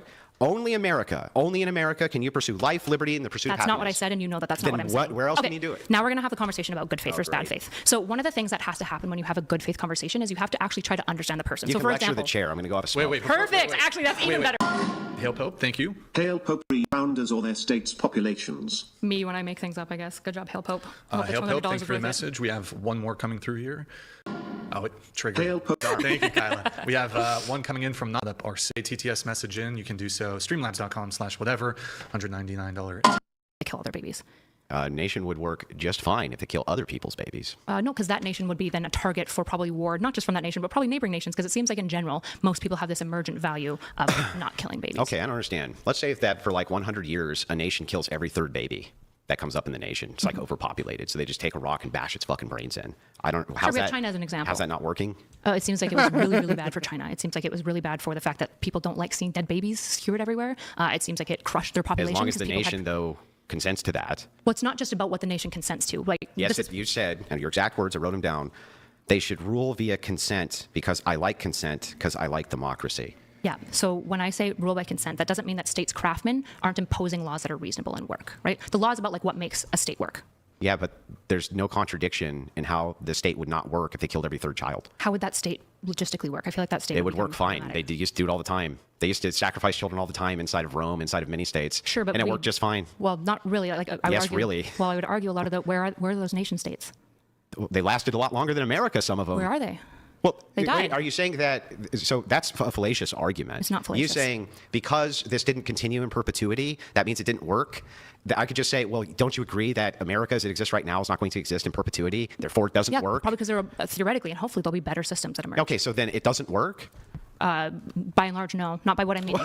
What? Okay, so I just Wait, want to make this sure. is, so Rome didn't fall, right, just because of one thing. But when we look at, for example, a nation that kills every third Can you grab me baby, another beer while you're out? this probably wouldn't work for a number of reasons. Number one, citizens don't like killing their babies. But if they did. They don't. Yeah, but if they did. They don't. Yeah, but if they did. What person enjoys killing their Like babies? a pagan nation, let's say. I would basically argue that they don't enjoy killing their babies either. Usually, like even when you look at pagan nations where babies are killed, right? Oftentimes, when you can find evidence for it, the mother of that child, for example, or the father of that child are completely opposed to it. It's usually forced upon them, right? They don't enjoy it necessarily, and usually the child sacrifice was occurring. But if because there's of some pagan belief. consensus, what grounds would you oppose the consensus? What makes the state work best for most of the people? Yeah, That's and most typically of the how we make people laws. have now given you consensus that this is working best for us. You can't give consensus that this is working for us. We actually have to look at like material like outcomes, right? So for example, how we know that America's law system works pretty well, although there are problems, is the fact that our military is the strongest. We have the most amount of scientific output, which is awesome, right? That we are the #1 currency in the world, the largest like thing. So we know, okay, the system that we essentially kind of erected around, for the most part, works pretty well. It's a pretty competitive system. Okay, but that's post hoc. Do you agree with me that it takes time for you to gather data on a system which is implemented? Yeah. Okay, great. So for That's why five, we've seen for over history 5 things look years, different, so for right? 5 years we have a consensus that we kill every third baby, and the people go along with it and they adore it. They think it's great. We don't have the data to show them how wrong-headed they are yet. I don't think that would emerge. So okay, but it has emerged. I think it's. But it has. No, it yes, has not. Yes, it definitely has. There's definitely been many nations where they kill their children, including China. So I don't know what you're talking about. But it didn't work. What? In fact, one of the. Yeah, that's post hoc. That's you post hoc Yeah, saying that's it didn't typically- work after the fact. We're talking about in the That's fact. how you develop statecraft. In the fact, though, when it's happening, Yeah. what are you appealing to oppose it? Me personally? Yeah. Oh, me personally. Well, I'm a defined command theorist. I would say that murdering babies is wrong. Okay, gotcha. Yeah. So the consensus would be wrong. Against my morals, yeah. Okay, so you hold a form of dualism. No, it would be relativism. Well, not really. Not relativism. It's relativistic. It's probably the better word. Relativistic, perhaps, but this sounds like dual ethics. No, it's just relative. It's Why? just relativistic. Well, why is consensus good? It's not ontologically good. Okay, good. I think it makes the most. I think for the most part. Well, I can answer you. All right. Breathe. You're going to be okay. So for the most part, I think that, for example, consensus is good because it's worked. I think it's worked insofar as America mostly has. I mean, I gotta admit, right? She's not stupid. I'm not saying I wouldn't call her stupid, right? I'll call her disingenuous, right? And this is what I sometimes I believe, right? With a lot of liberals, they're disingenuous. They're not stupid, okay? how they go about certain information because it doesn't apply. Now, they will use certain things that would make their logic more logical, right? And I think that's a smart way to do things because you want to win, right? But I think they are disingenuous because they know that in actuality their logic isn't as found as concrete as they hope it is, right? So that's why sometimes they omit certain things. I'm just saying in general. A democratic consensus type system, which has worked pretty damn well. I think the world outside is pretty good. There are a lot of problems that people will point to, but I think America overall is a pretty good nation. I think most Western liberal democracies are better than we've ever developed at any time in history. Well, it would probably be multiple things, that I would appeal to. Like I would use multiple evidences for it. Well, the reason I personally wouldn't kill babies is because I think it's wrong to murder babies. Okay, gotcha. Do you think it's wrong to murder babies? But if there was a consensus, well, yeah, of course. But if there was a consensus, you said that's the thing that we should run things by consensus. That might become state law, but I'm saying to you, I think that would fall out of state law very quickly, and I would probably be a person who would advocate strongly against that state law, because not all state laws are moral. Based on your morality. To some degree, but I wouldn't be imposing my morality. What if the consensus is that you're not allowed to oppose the consensus? Like an authoritarian regime? Well, no, that wouldn't be authoritarian. That would be democratic. How so? Because you can democratically vote in laws which are oppressive. Sorry, so I feel like you're just making something into democracy that doesn't exist. Could you explain it more? Yeah. If everybody votes tomorrow in a democracy that Kyla can never say another fucking word or else, I don't know, she gets beat to death with a rock. Right? I would have due process. Okay, well, the thing is and you I didn't could argue say, free speech that violates my amendment. Hang on, you didn't say due process, you said consensus is how we should rule. Consensus is typically how we select for electoral people, and then electoral people are hopefully, although not always, supposed to be educated in such a way that they can make statecraft policies that brings about most good for citizens, because I don't think statecraft is in and of itself moral. Okay, so we're not actually appealing to consensus for how we should run things then? Well, to some degree, because the stakeholder is the voter. So to some degree, you have to appeal to what stakeholders believe. So what's preventing voters in a liberal democracy from voting in laws which go against your morals? Well, I would argue that God puts like a sense of conscience within each of us. And I don't think that almost anyone actually emerges in such a way that they say it's good to kill babies. It's weird that she talks about God sometimes. I mean, it seems like she's religious, right? Or I guess whatever form of religion she is. But it's just, I don't know. I mean, I guess she's part of the newfound ideology of religion. I think, for example, pagan institutions did erect very historically, and you will notice that they don't exist anymore because they don't work very well and people don't like them. And I also would argue that they were moral at the time, right? And so in the case of statecraft, we would use consensus to vote in elected representatives, and these elected representatives would impose laws. But if we don't agree with those laws, then we can oust that person. Yeah, we have but federal that's courts. not my question. My question is, what actually prevents inside of a liberal society from people utilizing consensus in order to pass laws which are immoral, from your view? Immoral from my view? Yeah. Nothing, but I don't think that I don't think that all of my moral system should be rule of law. I understand. Do you think that? All I'm doing is making sure that I get it right. Can I ask you a question? Yes. Do you think that but before you do, I'm going to interrogate the position, then you can interrogate mine. I would just like to have some back and forth. That's the fair way to do it. Well, but the problem is you just divert. Wait, no, that's not true. It is. The first conversation we had, the first segment, I don't was care about the meta. Just let me finish the interrogation of the position. Because you're doing like the sneaky bad faith. How's it bad faith to want to interrogate your position? I haven't said you can interrogate my position. I said, can you wait for a second so I can ask you some questions? Because in the case where I was interrogating your worldview with the first prompt, I also allowed you to interrogate my worldview in return. Let me do the interrogation first, and then you can do yours second. Okay, so do you think that we should No, I said, let me do my interrogation first, you can do yours second. I'm saying I would like a back and forth. But all that does is derail from the questions I have. Derails from the dunk that you're trying to lead me into. I understand that it does that. Well, because what you're trying to do is to get to some foundational thing of being like, see, it's born on nothing. It's like, okay, Andrew. That's what's bad faith. Do you want to just go to Agrippa's trilemma? Not allowing your position. Everyone knows that this is what's happening. Wait, so you're saying that your position, when it's interrogated, its foundation is going to be incoherent? I would say every single foundation of any worldview, normative, or meta-ethics is unjustifiable. Yes, this is what axioms are. Oh, really? They all fail Agrippa's trilemma. Yes. Oh, because of Agrippa's trilemma. How do you not fail Agrippa's trilemma? Oh, man, that's really weird. Tell me again, what does Agrippa's trilemma say? It's dogmatism. All justification systems fail at a foundational level because they... Stanza. Yeah, okay. So not all statements or beliefs Thanks for the are pop quiz, by the foundational. way. You're welcome. Well, I don't actually do pop quizzes. I usually That's ask your whole questions. debate style, but go ahead. It's not me knowing more information than you is not like some crazy like maniacal tactic. Well, and in fact, when we get to the point where you do, well, we know. this is the issue, Andrew. Is it speaks to your insecurity that when I ask you questions about whether or not you know something, I'm asking in genuine good faith because they're like Of course. esoteric and I don't expect people to know them. But you take it as an insult to like your pride or something like that. Of course, because you think I'm doing something like maniacal when it's like me asking you, do you know what Agrippa's trilemma is? Isn't to say, idiot. You don't know anything about Agrippa's trilemma? Why even talk about philosophy? That I'll adopt it, and anybody that I decide to impose my will on can't actually say that I'm unjustified. Of course you can. How? Well, you wouldn't say that your foundations are unjustified, but they would say, for example, here's a list of evidences and arguments as to why I don't think Yeah, you but should none do of those this. are justified. They're Well, all you going would to be build it off of circular. tautologies. So what? Everything's built off of Then tautologies. there's no justification. Tell Do me you I can't think do anything. Wait, do you think math doesn't exist because... What does that have to do with what we're talking about? Math is tautological. Oh my God. Wait, do you not know that? What is the Pop quiz time. So, Do you know that math is so how tautological? can you tell me? You see what I mean? Pop quiz. Well, Can you I'm tell doing it me- now because you're just being ridiculous. Yeah. Squirrel brain. Can you tell me?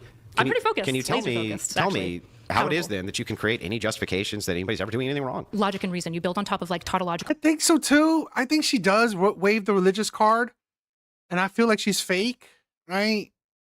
That's one thing where Axioms that seem reasonable based on kind of assumptions, but they seem reasonable, and you build upon an entire structure of world belief, which is But what none of divine- them are justified. At a foundational level, no. All No. beliefs are unjustifiable. Well, then you don't. How do you solve dogmatism? When you just told me then that I can't go to secular people and tell them that their beliefs are unjustified, You can't and be consistent. so then we should just throw philosophy out. No. Why not? It's not Because- justified. At a because lots foundational of, level, it's because, just a tautology that yeah, we make up, because right? people accept tautologies because that's how you think about the world, right? Okay. Like math, we just accept tautologies in math. We have to because you have no starting point if you don't. So we assume these things and then we build on top of them. And then the beauty of things like math and science, in the case of like science realism, is you can use math and these things to observe and test and see if you're actually mapping onto the correctness of the world. I see. Yeah. So then, if Using I inductive and deductive logic. utilize the assumption that God is real, this That's would dogmatism. Yeah. Yeah, this would satisfy you because you also use the assumption that God is real. I'll just grant it, of course. I Okay, always so grant then axioms. if that's the case, and we assume that God's real, and then we assume God's commands, and then we build our case off of that, Yeah. that's justified. As justified as something can be. Yeah. Okay, well then I don't know what we're arguing about. We'll just do that. Well, we were arguing because you wouldn't answer Agrippa's trilemma and saying that it wasn't true and coping. No, super I was hard about asking it. you if it was true. Well, we're arguing this because you were walking me along this thing and being like, secular Yeah, people have but no I'm still gonna justifications for get- their worldview. I'm And I s- went, well, yeah. we can go there because when you go, well, why are you assuming that this is good? I'll go, we're assuming it. Okay, that's fine. But anyway, back to can we get back to this now? Sure. Okay, so when we're talking about the issue of secularism, Yeah. or not secularism, I'm sorry, liberalism. Wait. Liberalism is what we're discussing here. So okay. we'll pull back up on the notes since we went down that. To weaponize it for your dumb audience against mean people, to like innocent OnlyFans girls to be like, see, their belief system is justified, and it's like no one says Name at a single foundational time when I've level. done that. Every time you were on the show. Yeah, so give me. Do you have one? Yeah, when you debate any secular person, when you debated Charlie, when you debate Destiny, when you debated Naima, when you debated Xena, when you debated like et cetera, No, et cetera. no, my argument is you actually usually go, that your if belief you're- system's unjustifiable. No, that's a dire and it's thing. like your beliefs are I do the unjustifiable. opposite. I start at the end. I just say if it's the case that it's just preferences, then you have absolutely no criticism for me imposing mine. Well, most secular people, if they're good on philosophy, wouldn't say, well, it's not just preferences, right? It's some mixture of like we use, if they're utilitarian, they would use utiles. These are all and if they're- preferences. Not really. These Yeah, are like really. there's no more preferences than you preferring God. That's my point. But then all of this is empty. That's right. So your So then arguments you are would have- wait, but then you have to grant that your arguments are just as empty as theirs. If that's the case, then you would have no room to criticize me for imposing my preferences. Sure, we could, because then we could just use reason and logic and evidence of what seems to Preferences? benefit people. Your preferences Yeah, versus my I think preferences? it's reasonable to assume that I prefer that like people are that people experience less harm, right? I think that's a reasonable preference Why? to have because I want it. Then it's perfectly reasonable for me to say no. I didn't say it's unreasonable. Then there's nothing to argue Because there. you're insisting that they're unjustifiable while you are. And I'm saying, no, you're all unjustifiable, but both are actually reasonable. You can have your Christian preferences, but as a Christian, I'm fighting you and saying, actually, your preferences are icky and bad for the faith. Don't do it. Got it. Jesus wasn't political, so you're Got kind it. of going against what Jesus taught. So- It's also bad to do. Okay, so then back to this, when we're talking about liberalism and the system of liberalism, and you're appealing to consensus, right? If the consensus is that they want to kill every third baby, which is just part of their like preferences, man, and they assume that it's fine, you can't actually critique that. Of course you can. We do it all the time. With what? You could use utilitarianism, and you could say actually killing babies is bad because it makes a worse world. It harms that specific baby. It probably also harms the mother, which would actually decrease the amount of flourishing and increase the amount of harm, which is why I think it would be bad to do. That's what a utilitarian could say. And then say, but you would say that God doesn't like it when you kill babies unless he orders you to do it, like in the right. Amalekites. And which one of you is right? well, we would have to fight. I mean, the issue is like Yeah, we have to that's assume right. at the We'd end of have the to level. fight, right? Yeah, and I would go, I think my argument's more reasonable. I wouldn't say my argument's more justifiable at a foundational level. This is what you do. You try to say, my beliefs are foundationally justified and yours are not, which is why I'm reasonable and you're not. It's like, that's not true. Actually, I do the opposite. No, you I start at definitely the don't do the end of the opposite. argument That- and say I agree with you. It's all Just preferences. because the like chronology of how you get there is different, it doesn't change that this is the tactic that you typically utilize when you debate people. No, listen, I'm doing the same thing with you. We're at the end now. Yeah, you're like, I start at the end and I walk people all the way back I'm not to even the walking foundational you back. axioms. I'm just asking and you then I go, this. see how silly this is? I'm not silly. And I'm saying you're just yeah. as unjustified. I'm but just there's asking reason that you you a can single utilize. question here, Yeah, which you is use that reason and is logic. consensus when you're talking about consensus. That's how you want things to be, right? Well, no, this is not an ought. Like a consensus isn't an ought. I think it's the best system that's arrived so far. So when I if asked you can make up a better one, so I'm when I down asked for you it. earlier, this is an ought, and you said yes. That's not the case. Well, there's a second part to what I was saying, I believe, at the time. No, I asked you is consensus how Christians ought do things. You said yes. No, I didn't. Yes, you did. No. I specifically wrote it Okay, down. if I did, I didn't mean it. You didn't? No, I should have clarified. What do you actually want to ask here? Yeah, so I want to just ask you about consensus. So if they want to kill every third baby, okay? I would oppose this. Yeah, but why would they be actually wrong? I would, for example, I would. This is why, right? I like I've never heard anyone said this before, Andrew, right? It is the force doctrine, right? Force. Force is the number one equalizer. It's force, right? This is why, in my honest opinion, all society has to be made patriarchal. All society has to be patriarchal. It just has to be, right? You cannot get anything done, right? Nothing can happen without force or the fear of force, right? Like, you know, how Andrew was saying, you know, all these things, it's preference, right? It's preference. Pretty much, yeah. Whether you believe in God, whether you believe in secularism, whether you believe in whatever, it don't matter. At the end of the day, it's just what you believe. But what trumps everything is force, right? What trumps everything is force. That trumps everything, right? Honestly, the innate power of men, This is why I hate that, you know, women love to demonize men. It's men that, thanks to men's force, has gotten you the society that you have now, whether you like it or hate it, whatever, but it's gotten you to the life you have right now. It's thanks to men. I believe in the machine god.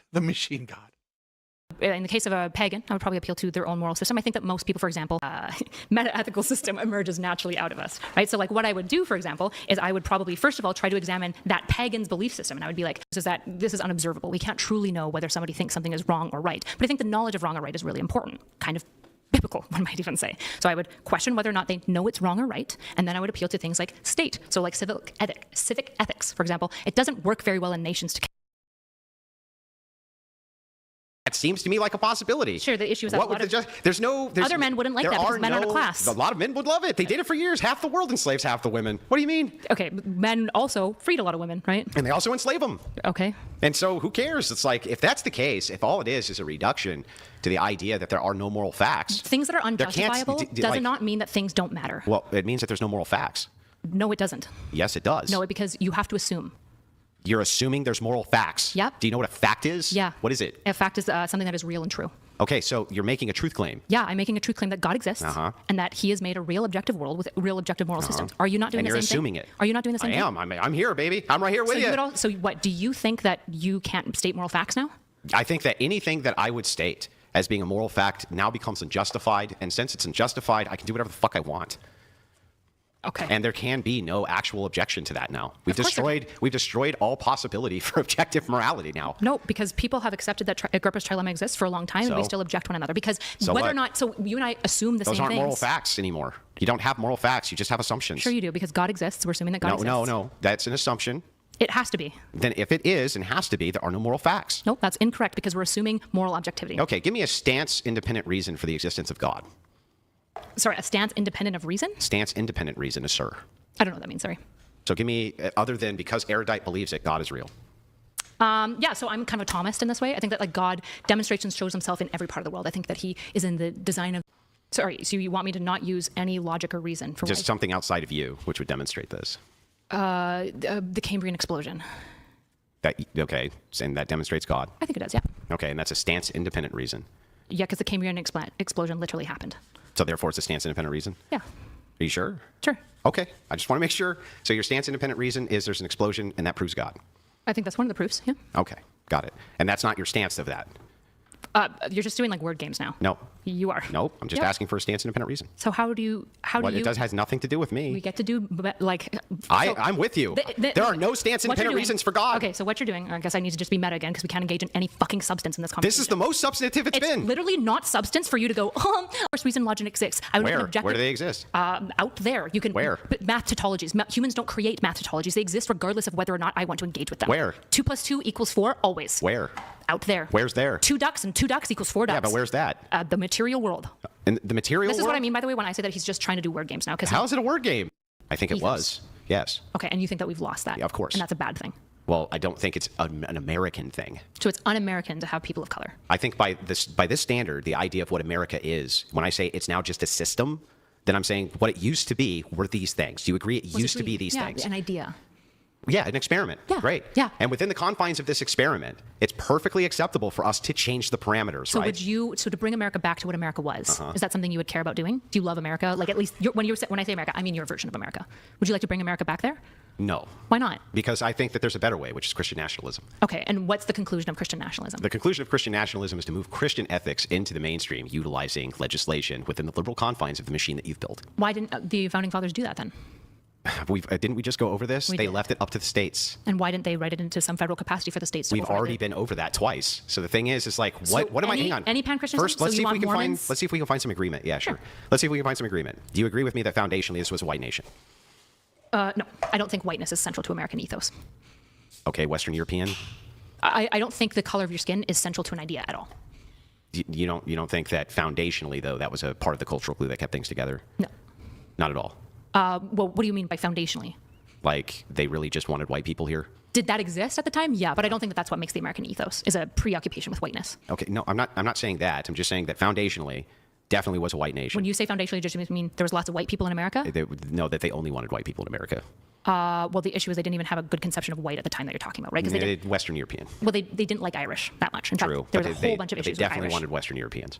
I don't know if that's true. They explicitly Like they wanted the English. They wanted the basically French. only wanted the English. Yeah. They didn't really True, want the French. True. I'm even willing to concede that. Right. So. But they wanted something that was not what we have now, which Sure, is but I like don't South think America pouring in. the immigration preference is a central thing to the American ethos. Because I think that if it was, the founding fathers probably would have written it into like at least the Declaration of Independence. They They did. would have done somewhere to say the white man. Yeah, early laws they did say that actually.